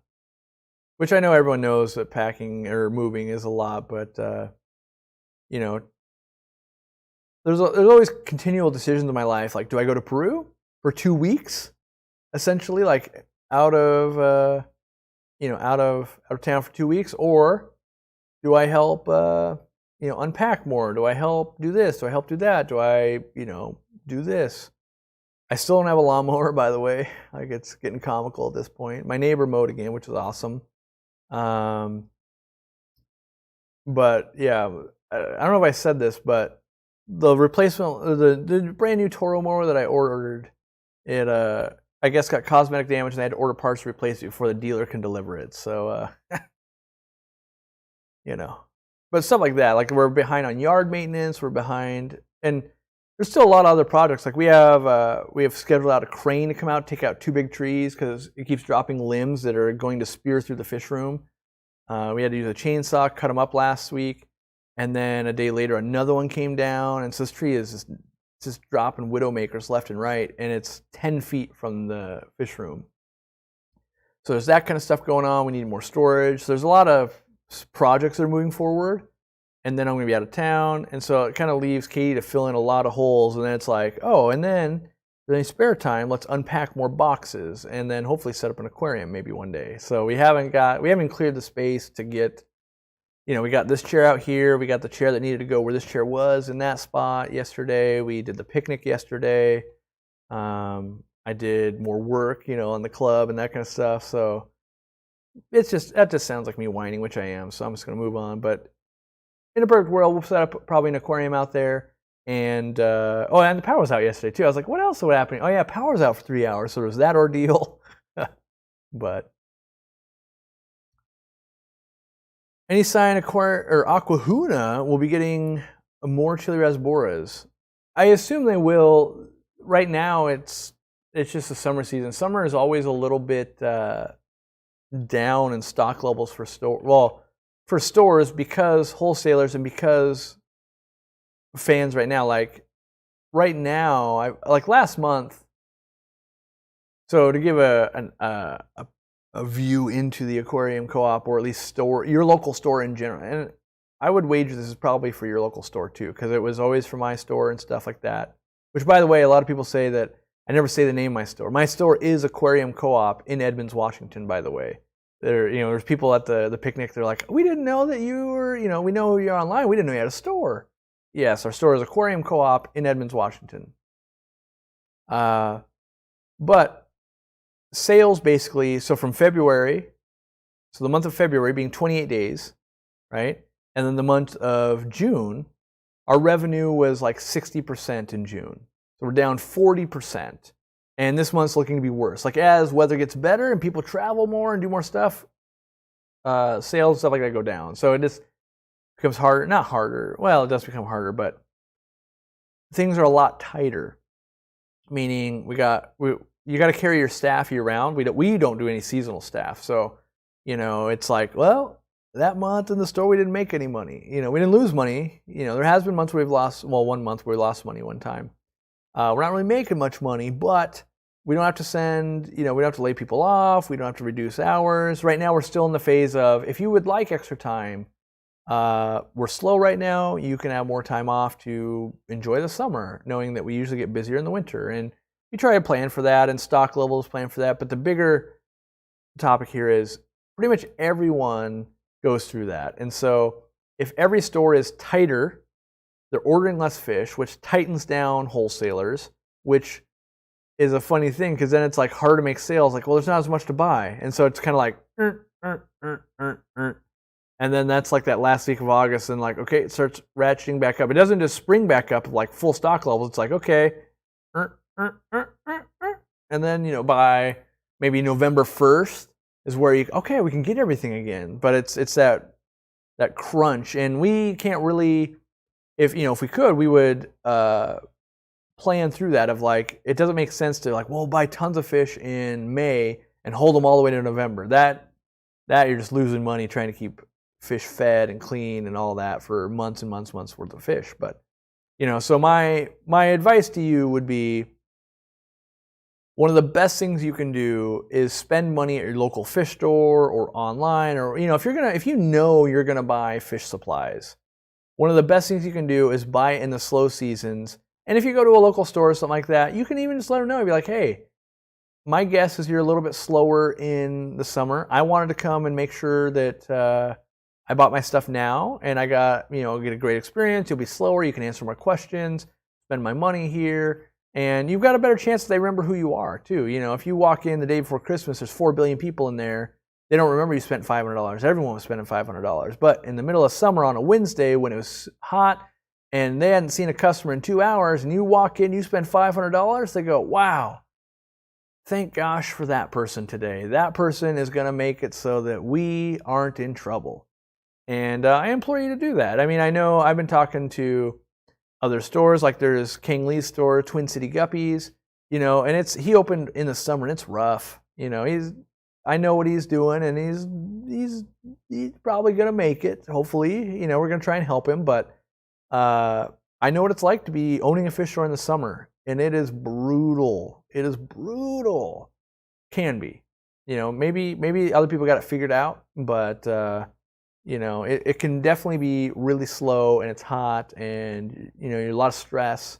So if you have that luxury in your life of, hey, I was going to go buy that 75-gallon, I was going to do it September when kids were back in school, but if you can go buy it today, that probably really would bring some warm fuzzies to that local store. So if you can, do it.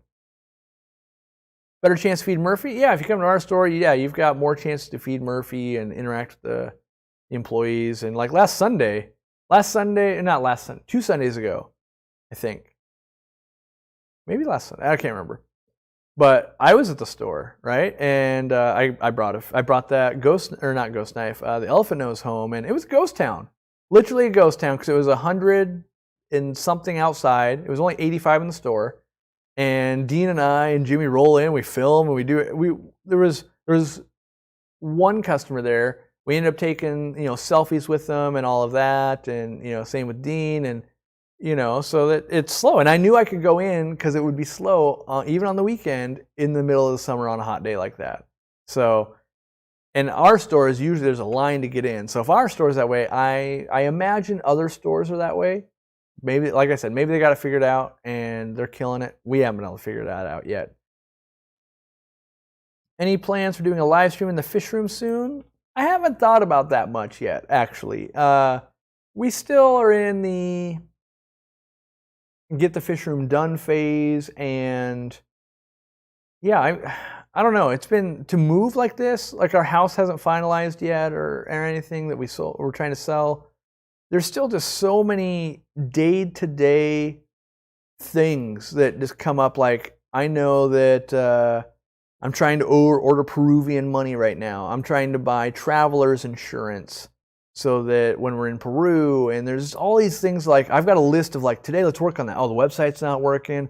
Oh, we got to call and verify to get the Peruvian money. We got to do this. Like the place I used to get my Peruvian money no longer exists. So now it's like, okay, we got to certify with a different company, and so it's all that stuff that somehow every day there's another pile of this crap to get in the way of the stuff I want to do. And that's just called running a business, probably, but not yet. But I do want to do that. It's definitely on the radar for sure. Do I have a standalone generator for the fish farm as well as your house? I own about, let me think. I own four generators at the moment. I have one here on this property, and then I've loaned one to Dean, or gave one to Dean. There's another one at the store, and then I think my uncle has the other one. And so I don't even worry about power going out unless it's going to be more than 8 hours, honestly. And then one of our goals, long term, once I can afford it, because we're still having the 2 trees taken down that are going to break this building is $17,000 because they're dangerous. They have to put a crane in here and that kind of stuff. But once I get through a lot of that kind of stuff, where it's like we take the most imminent threat as it comes, once we do that, then I want to get like a propane whole house system that just, well, so it's either the whole house system or like a, if you guys have watched any of the videos, like the new Ford truck or like a Tesla or something where it itself can be the battery. Because like a whole house system to run this thing is going to be like 15 grand alone. I don't really need a new car, but I'm very intrigued by a mobile battery system. And what I mean by that is, let's say that new Ford truck, and I don't know enough about it yet, so know that. But imagine this thing, let's say it could run my fish room for 2 days. I don't know. I'm just going to pull that number, 2 days. Imagine that battery system if I could drive it to the store, plug the store in, and it can run the store for 2 days, or plug the warehouse in, and we're shipping packages for 2 days, right?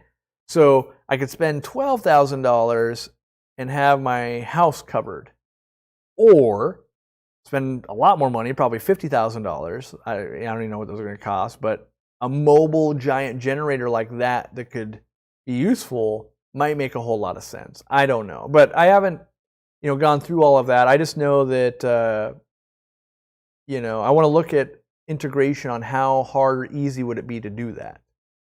So that's what I'm looking into. That's why I haven't pulled the trigger on it. And when I tried to pull the trigger months ago, like 6 months ago, on a whole house generator thing, and then they were like, "Well, we don't have them. They need to come over, on a boat or a container or something." So there's that. Like we have two products: the Easy Green feeder or the auto feeder, which is this bad boy right here, which get them while you can. Boom. And another new product that are gonna haven't launched, right? They haven't launched, and because we can't get the microchips for them. The microchips, so it's both electronic products. So we've done the design work, we've got the packaging ready, we've got all these things ready, except we can't get the microchips. I'm sure, Ford trucks and cars and all that are buying up as much as they can. So, yeah. We're also looking at the Ford truck, says it can run the average house for 3 days. Yeah, it could be, what I think of, so generators are much cheaper. However, in a crisis situation where power's out at multiple buildings, when I first had the store, or had the store, I had people shut the generators off. They're just walking by, they turn it off, right? You have the possibility of theft. You have to get gas. You have to refill them. You have to do all these things, right? And being that you could, I'm hoping, and I don't know this, but what if I could drive the truck to the store, plug the truck in, lock it up, and then, Katie and I drive away and we go tackle the next disaster at the warehouse, and then we tackle the next disaster here at the fish room, right? I think the mobility of it, and the fact that we use our transit van and we're moving cargo around, a truck would be very useful also. But you got to look at multiple factors. Does this make sense tax wise? There's a bunch of things that go into it. Does it make sense? I don't know. But yes, you should look into solar. I definitely was. I was on the wait list, and I was submitting the paperwork and all the plans to have a Tesla solar roof put on the house, so that we could avoid these issues, right? But then we had water coming through our ceiling and in the living room, and it was no longer we were still 6+ months out from getting a Tesla solar roof, and so and that was going to be much more expensive. So we ended up just going with a traditional roof, and so now the cost benefit is like, well, we have a brand new roof. We still could do solar, but it's not the no-brainer of like, yeah, solar tiles. We get the new roof and the solar, perfect. Now it's like, well, we got all these other things too. Yeah, solar's great till the sun doesn't shine. Yeah, you'd have to buy the batteries too, and that's where I think the battery part is the important part to me, of like Tesla batteries, the Tesla car, the Ford Lightning truck. Really, I'll probably, if I'm being honest, I'll probably end up doing nothing for like 3 years. And then if that technology works, it'll be a common feature on all of these electric cars and vehicles. And it'll be like, just pick one and now I have that. And so, like, if I was in the generator business, I'd be scared right now. Like, oof. Can you imagine if all the cars we already own, like we own 2 cars, we have 2 adults, we have 2 cars, if all of them were just also like battery backups for homes and businesses and stuff, that business doesn't need to exist almost anymore. It's crazy. Now, obviously in a long-term scenario, but I luckily haven't had to deal with more than 2 or 3 days of power outage. All right. In California, if you get a Tesla Model X, you can take it as a tax write-off as it weighs a lot and you own a business. Yes, but I'm very, what I want to say, like, I have to justify it to myself. Like, I would love to own a Tesla Model X because I think they look cool. However, I don't think my business needs a Tesla Model X at all. Now, that Ford truck, we move pallets of stuff every day, all the time. I can see lots of uses for that, like legit business, right? But when it comes to like just a Tesla car, like that's mostly personal driving. Like, yes, will I be picking up Zenzo this week so we can do some meetings with some other people? Sure. Would that be a business use? Sure. But 98% of the time, it would not be for business.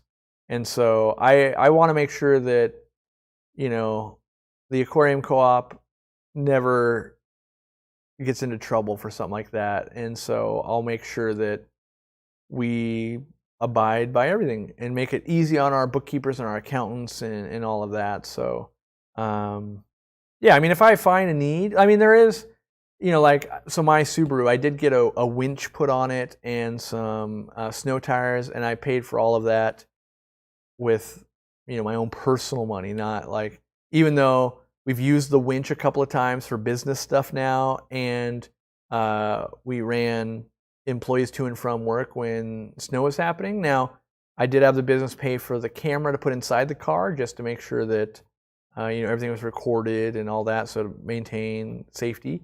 But yeah, that's you know, the way I like to run the business and just keep it. I feel so fortunate that you guys like to support me. I don't want to ruin it by doing something that could be seen as shady, and then we get into some trouble, and then, you know, keep a good thing going.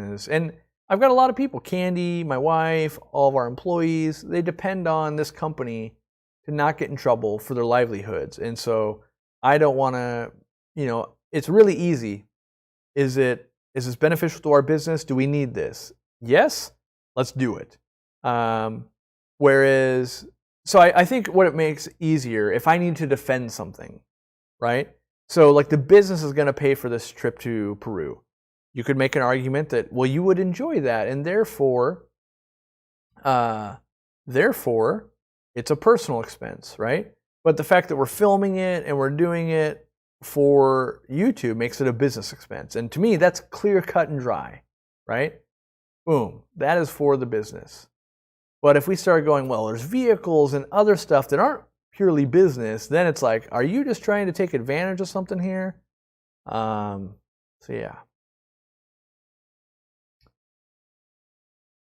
So yeah, it just means I pay extra taxes, and then I don't have to worry, did I do something that maybe I shouldn't have? And I will, if there's ever error for margin or margin for error there, I will lean towards, I'll just pay more taxes and make sure that I'm not getting us into trouble.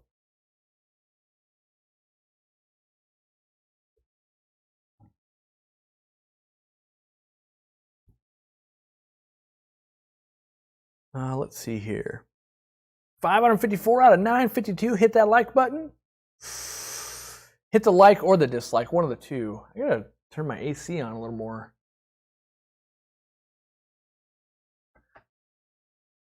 The only problem with this leather chair is I'm getting like a little sweaty back going.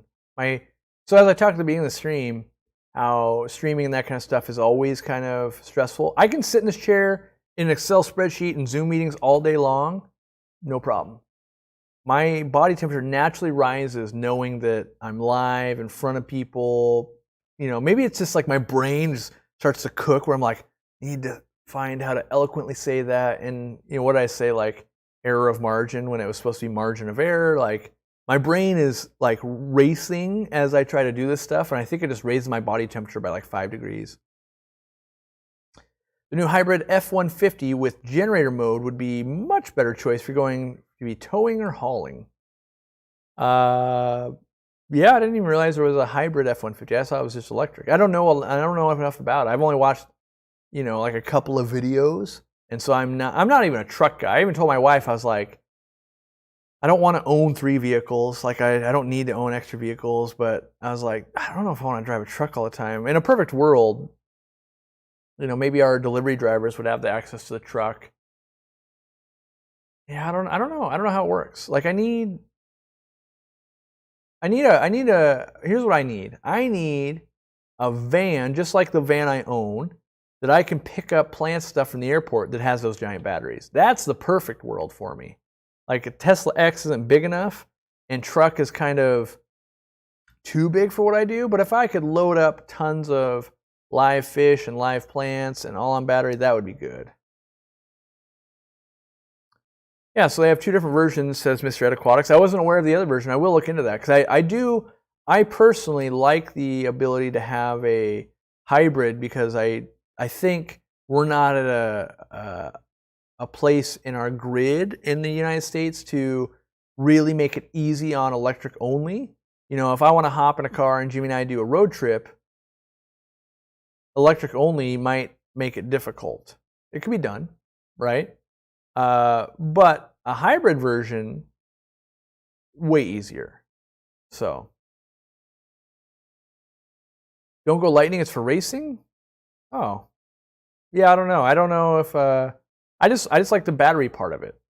So for me, it's not like I'm not a fast car guy normally. So I just started a rainbow tank, and I got a 55-gallon with a sponge filter and an Aquaclear 70 running. Is it too much? Seems like it might be too much flow. I think you're all right because this Aquaclear 70 is going to be on one side. Maybe put the sponge filter on the other one. It's going to be a lot of flow, but you could dial down that flow at the little Aquaclear top part. Have you ever bred Cyprichromis leptosoma? Yes, tons. My tips are lots of tiny little foods and let them spit into like Vallisneria. But yeah, if you look, there's quite a few videos on the channel where I've bred different varieties of leptosoma of the Cyps. And I really love that fish. I think that's a fish that could make it into more community tanks because it's basically like a supersized tetra that's a mouth brooder. I love that fish.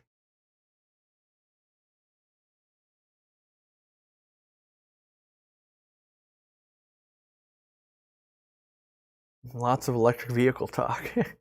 I know, that's side tangents. Let's see. They have really good chairs for streaming. Your issue is very common. Oh, I wonder what that chair was. Let's see, Jake.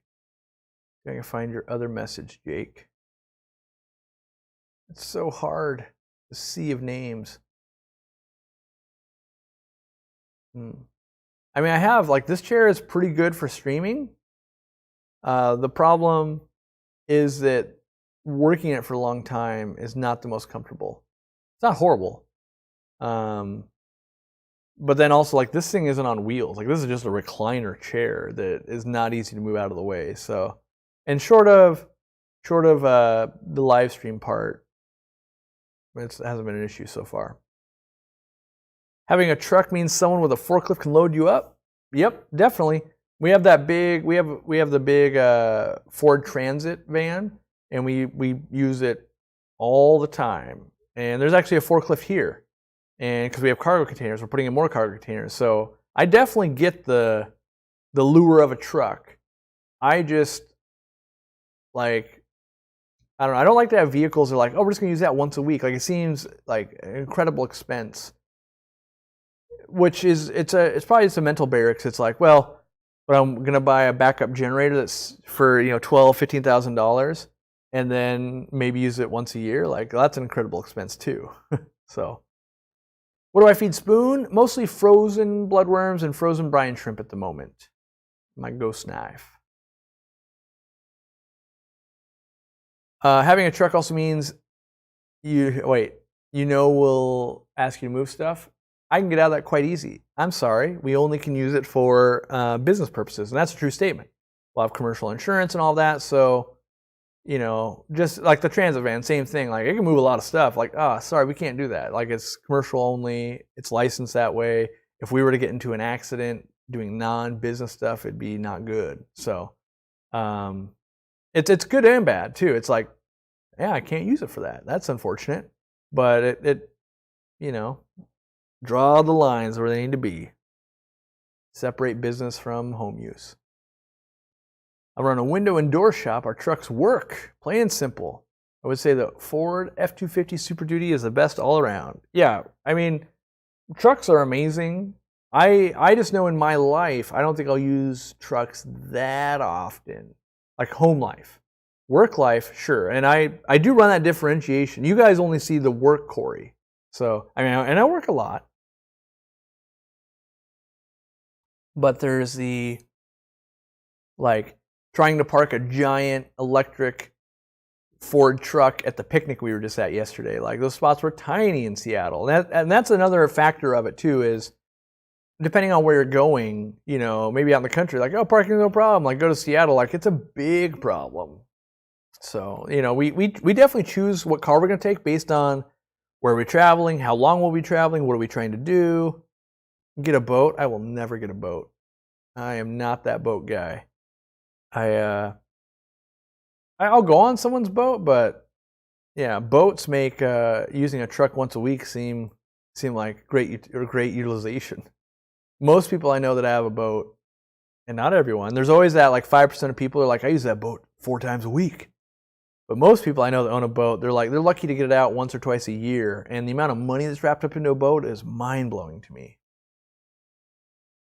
What I really want from a truck is I want I think they've got the Maverick coming out, but I want a truck that is not extended cab. I want just like 2 seats, and then I want at least a 6-foot bed and make it electric. I want the truck as small as it can be, and low as the ground as it can be, basically, while seating 2 people and having at least a 6-foot bed. I prefer an 8-foot bed, but you know, a lot of these times you'll be like, this truck is huge. What do you mean the bed's only 5 feet? Like, the thing is huge. It's like, oh, well, you can sleep 16 in the cab. Like, yeah, but isn't a truck, I want a truck for moving stuff. And I think that line got blurred maybe in the early 2000s.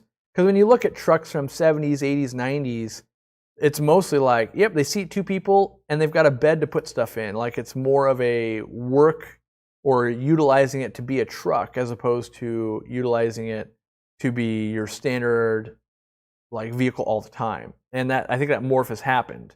And so for me, I would love, you know, like the Maverick, I think it's like I think they're saying it's like 20 grand. I would love a smaller, cheaper truck to get done what I need to get done and be able to get it to where I need to go. So yeah, no extended cab. I don't want anything behind the seats. I want it old school where it's like your bench seat is up against and like your windows are like 2 inches behind your head. And then just 6 to 8 feet of truck bed. You know, 4 wheels, a truck bed, and a chair. That's basically what I need. To do the actual work I need to do. That's the thing. I just lost all my red plants in my 55-gallon tank. We had a spike in temperature. Oof. Is that a possible cause? Yeah, you can. I mean, it's weird that it's only the red plants, but yes, if you get temperatures to go up too hot, it can, it can cause stress, and then you get some melt back. Usually it'll come back after a little while, but yes, it can happen. Yeah, a van, the stuff you're hauling. I'm a van guy, trust me. I have a personal van, like we have a Chrysler van because the seats fold into the ground, and they stay down 99% of the time, right? In fact, the first time the seat went up, I think I've put it up in 2 years, is when we shot that video that we came out Friday. So we use it like a truck basically, and it is that. It's got 8 feet. I can lay down a sheet of plywood. That's what blows my mind is like a truck. I can't lay down a sheet of plywood because of the wheel wells and stuff.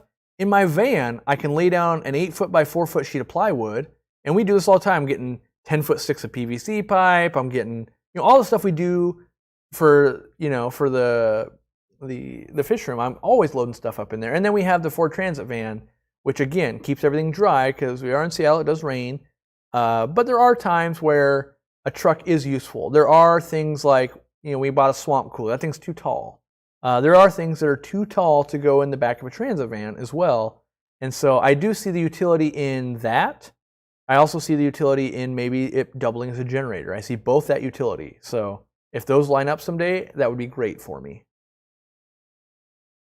Setting up an 800-gallon pond in a few weeks. What is the best filtration system? Ooh, I don't know that I know. I'm not satisfied with like any filtration. I do like the Laguna pressurized systems quite a bit, but they're all kind of like, I wish they could do better. I wish. So that's the one I would install. That's what I had on my 5,000-gallon pond. I used 2 of those. But if you're like, what is the actual best one? Probably some of those drum filters are around $5,000, but I haven't got to use one because I don't think it's worth $5,000 to me. Last question. I know the Fahaka puffer is going to grow fast. How long is he okay in a 75? Usually at least a year. Yeah. Vans are so much better than trucks in Washington, except for transporting horses, tall items, and using as a generator. Yeah, I think there could also be. No, that's a fair assessment, I think. So some of the other things we run into, by the way, and this is like third level nerdy for my business, but like here we have a forklift, right? And the forklift is easy because you just drop the pallet on, pull away. At the warehouse, we don't have room for a forklift, so we have a pallet stacker, which got these big long feet that basically stick out so it can't tip over, right?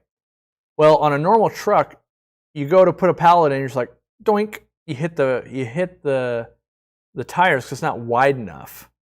But the transit vans with a longer, if you either get the extended rear or the wheels are a little bit wider, you can actually use it there. So we have things like that. If we're shopping for a truck, I would also have to measure the wheelbase compared to the equipment we already have because we're not just going to go buy another $12,000 forklift because we can't run one there, and the pallet stacker, that thing's like $10,000. So we have all this other equipment that has to mesh in with that kind of stuff, and so it might be a deal breaker of like, this can't work at all. We can't make any deliveries to the warehouse with this. Like, dang it. How hard would it be to breed longfin super reds in a 20 long? What else can you breed with them? Shouldn't be that hard. 20-gallon long works just fine. Breeding other stuff with them, I've done shrimp and that kind of stuff, but usually you get one population booming, the other one won't spawn, and vice versa. So I would just say, set up 120 long, breed what you want to breed there, set up another 20 if you want to breed something else. My husband went from a Ford F-250 heavy duty to a Ford Ranger. It's like a sardine can in there. I would get one size up for whatever you think you need. Yeah, I mean, I'm sure there is, like, I haven't sat in any of these trucks. I've never gone truck shopping, but I do value compactness. Usually get a little bit of better gas mileage, and I like having the right tool for the right job instead of like, I bought this $10,000 screwdriver and like, yeah, but a $4 one would have done it. So. I try to not waste, really it's your guys' money. I try not to waste it in that, oh, well, if we saved $3,000, we could have shot another video. We could have done this. We could have done that. We could have done this. And so I try to, let's get what we need. Co-op truck needs 18-inch wheels. Yeah, aren't truck tires always bigger? I have no idea. I'm so, I'm so out of the truck world, I guess. I don't know, car world. I'm not. I can go, ooh, that looks nice, and I can go, ooh, this ride's nice. What is this? But other than that, like, I usually buy the smaller engines. Like my Subaru is the 4-cylinder instead of the 6-cylinder. I don't need to go fast. I just need to be comfortable. I need to get there reliably. All right, I got 5 more minutes. Who's got the questions? What's the largest tanks you've run on sponge filters only? 300-gallon ponds. 180 gallon tanks. That's the biggest I've done for actual aquariums. Yeah, trucks cost way too much money. That's true. They're very expensive, but I do realize, like I've outfitted the van we had previous to this. I had upgrade suspension so I could haul the weight. That costs money. So, I mean, there are tangibles that I use in business, like when we're moving Ceru stone and Oku stone and that kind of stuff, like the weight limits become a problem. And so, yeah.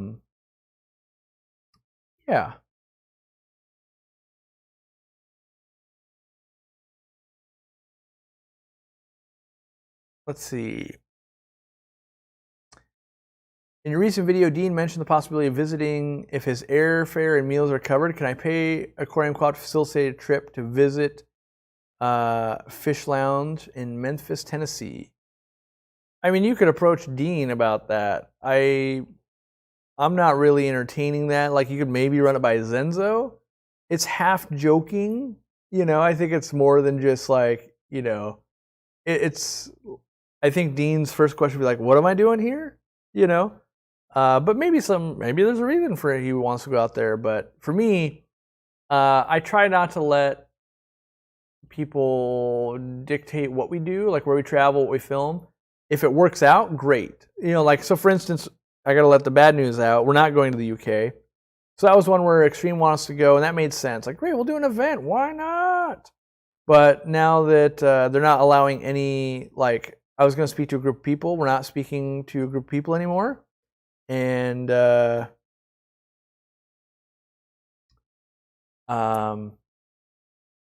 I could do one-on-one speaking with people in the booth, and it was for vendors only. And then it was totally up to us to find an event space and all of that. And it just was not working out anymore, so we're not. So that's putting the kibosh on that. But you know, there's a lot goes into where and when and how are we going to do an event, and are we going to visit there? What's our demographics? Does it make sense? Is there 4 people? Is there 400? How long do we have to get ready? You know, we'd want to send flyers for 6 months. We want to do this. We want to do that. And you know, Zenzo is still onboarding himself with all of these processes. We're having some meetings next week with some potential locations and that kind of stuff. So. Yeah, and so to answer your question, it's. I think you know, Candy says, I only saw like a little snippet, but we might already have some of your. I think I looked at it. If you're the same guy that had that fish lounge, I think it's in our, like, I don't know, folder or whatever. But you know, we're trying to build out something that's relatively large. So it's how many events, how often, how frequent. What's our draw? How far spaced should they be apart? Who else do we want to work with? Who else? And if it works out in the card, sure. Or if I've got another reason to be in Memphis, Tennessee, isn't Chattanooga in Tennessee? Someone yesterday was telling me I got to see the Chattanooga Aquarium. So, you know, I wait for stuff to go, hey, look at these 3 things all line up. We should do that together, instead of like, well, you could go here and do one thing. Like, yeah, I could. Probably won't. Sound like my husband. He calls cars blenders because they hold the same value. Seems about right.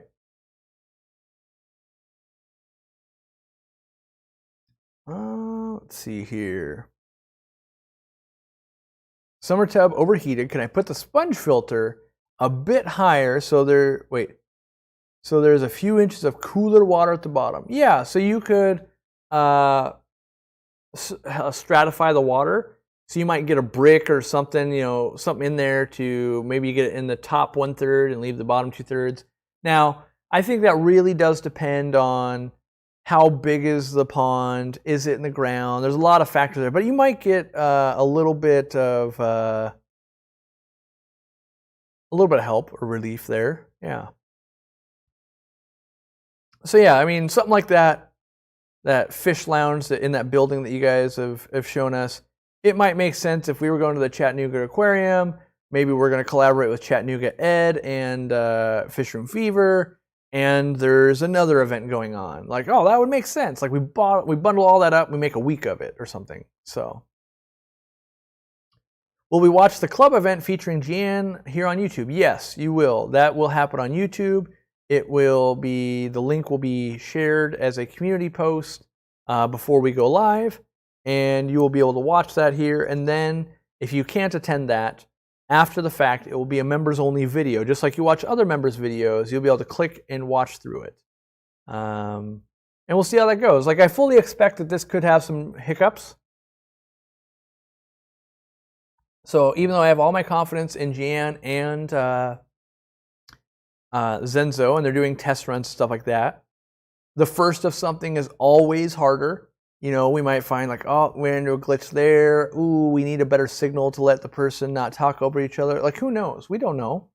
So the first one will be, the goal is, you know, maybe we knock it out of the park the first time, but I'm sure it'll be like, you know, Zenzo being a high-level guy like he is, there'll be a debriefing of like, here's the notes, here's what I think we can do better.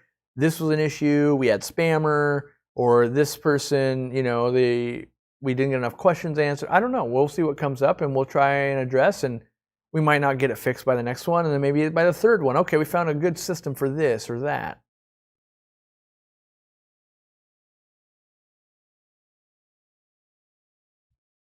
I'll let you know, like, so the Fish Lounge guy is saying follow up by email. Fully expect that probably nothing will come out of this for a while. There's lots, like, we're usually ahead by years. So like, for instance, Rico Stan, who wants to collaborate, I haven't emailed him back yet. I know the email's sitting there. I haven't had time yet. We're working on events. Currently, right now, we're working on events in 2023, right?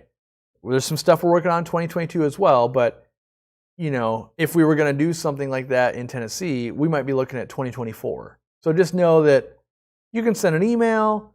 Don't be offended or anything like that. If it's like, well, it's not happening like next week. It's not even, you haven't even replied to me yet. Like, every day, 5 more people like, here's this invite to do this thing. We want to do this. We want to do that. We want to do that. Like, I've been a legendary member of the American Cichlid Association for like 5 years now. I've never been. And I really want to go. They were talking like, oh, this, like, Ad Konings is going to speak again. I thought that was super cool. When is it? I want to look that up. Let me see. ACA 2021.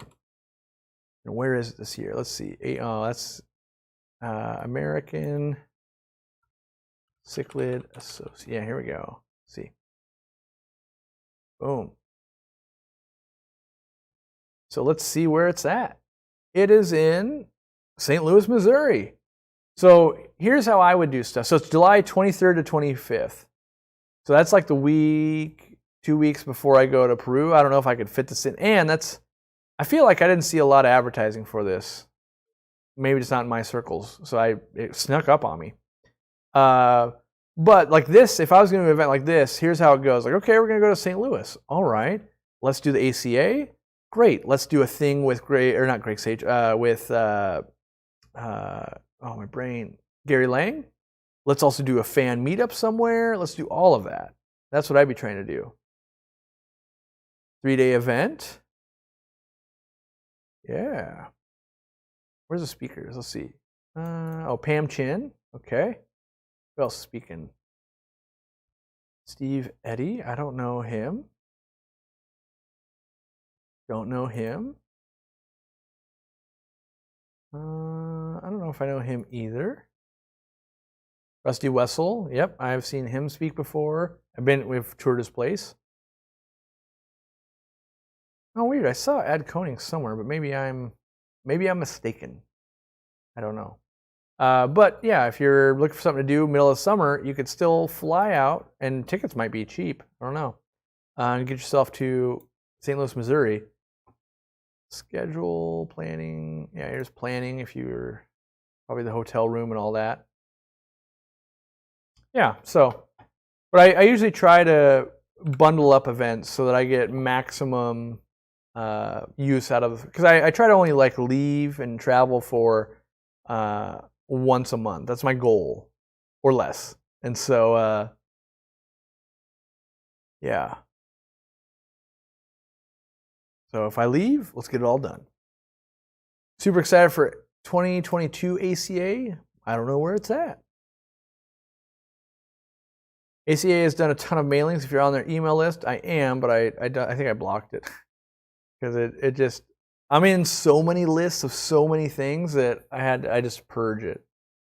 Oh yeah, there is a memorial and 2 losses. Yes, so I did see that go around on Facebook. Does that mean sweet corn and tacos wouldn't be enough to get you to a small event in Iowa? Not in itself. And that, so what am I trying to say? It sounds like I'm never going to go anywhere that doesn't make sense. That is part of our plan, but I want Zenzo to own this and him to drive it. So if Zenzo wants to do one in Iowa, we're doing one in Iowa, and what's going to make sense, and what are we going to learn, and all of that. And I personally just like to bundle things up. That's my thing I like to do. I like to go, oh, we can do this and this and this. Oh, we get to film here. We get to do that. We can do this event here. It makes sense for all. Because like Zenzo just has to make sure you guys are happy as members of the club.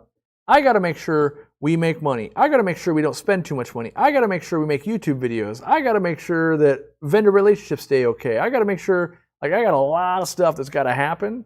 And his job is, are fans happy? That's all he's got to really worry about. Went to your store on Wednesday, had a blast? Good. Glad to hear it. Glad to hear it. For hot pond, throw an extra air stone in there and surround it with brick or dirt to help insulate. Yeah, I agree. Might be time. I have to get ready. Not clean up, but I've got some stuff I want to clean up a little bit in the fish room before fellow fish nerds come over to see it. Got a ranchu. It looks like she has fungus. The first ranchu I treated with aquarium salt and erythromycin died, so I'm scared to try anything. Treat with Icex? Nope. Aquarium salt is what I would do. You know, it's, the human brain is funny. Like,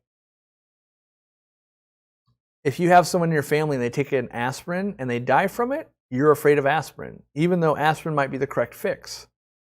That's what's going on here. The correct fix is aquarium salt.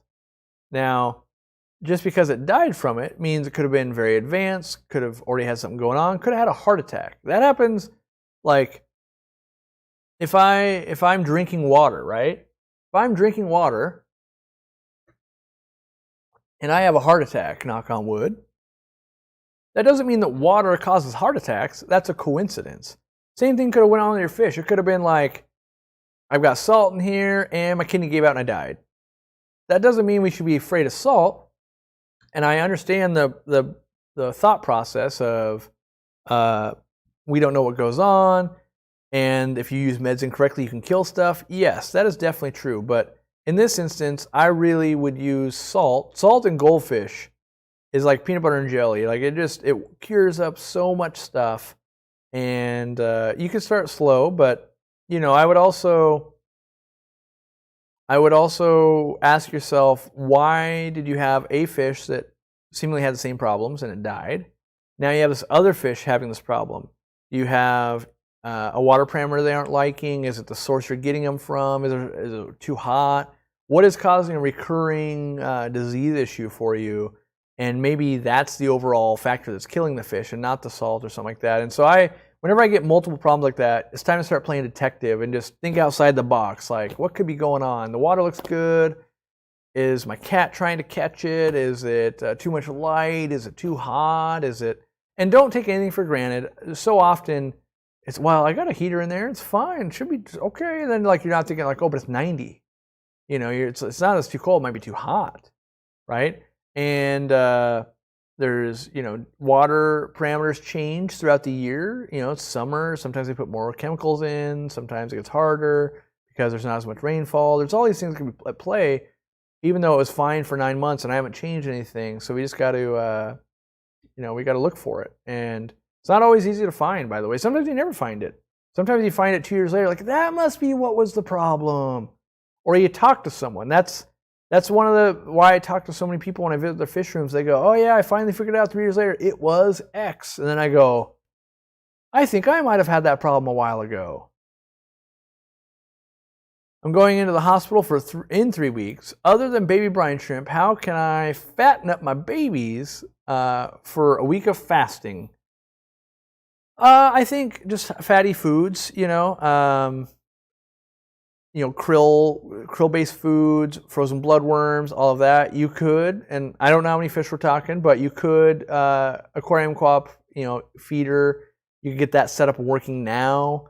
But in general, feeding a little bit extra and all of that is what I would do, and then just relax. That's kind of the feed as much as you can. Well, not as much as you can. That's not the right statement, but do what you if you were gonna run a marathon or something, you want to make sure your body has as many nutrients and stuff like that going into it as you could. So you might be really making sure it's high quality foods, the water changes are done, all this stuff is in line so that when it's time for the event to happen, there's minimal things that could get sidetracked and go wrong. And that's what I'd be shooting for. So the other thing too is make sure you don't feed, change 20% of the water, and actually you've left them with very high nitrates and crash pH, making sure they don't starve to death. Meanwhile, they have that thing going wrong. So, you want to bring it into context. All right, guys, I'm going to get started on the rest of my day. I do appreciate everyone. I appreciate all the new members that joined up. I really hope to see you next Saturday, 11 a.m. Pacific Standard Time. A little bit before, we'll share a link so you guys can get in there. We'll chat a little bit. We'll see how the first meeting goes, and I'm looking forward to it because it's a culmination of stuff for us. And is it going to work? Oh, geez. And then we'll get feedback, and we'll look at it and see what we can get done. And then there's the next talk, and the goal is we want to make these better and better. We want to add things to the program. We want to make this the biggest and best club in the world that we can, and see what we can do with other clubs and that kind of stuff too. So it's not just can we take over the world? It's okay, well, can we take over the world and then figure out how we can, help everybody else do the same thing? And, I fully expect there to be this relationship with like clubs in our club and speaker info and that kind of stuff. And, oh, someone canceled. Can we figure out a way to get them a speaker and that? So I hope for bigger and better things to come out of this than just us getting to get a rad education. So I thank you guys for hanging out. I know it's a beautiful day outside. I recommend you get out there and maybe play with the pond a little bit. And if you could, buy all the stuff that we sell, or go to your local fish store, show them some love, and we'll see you next week. It'll be a good time.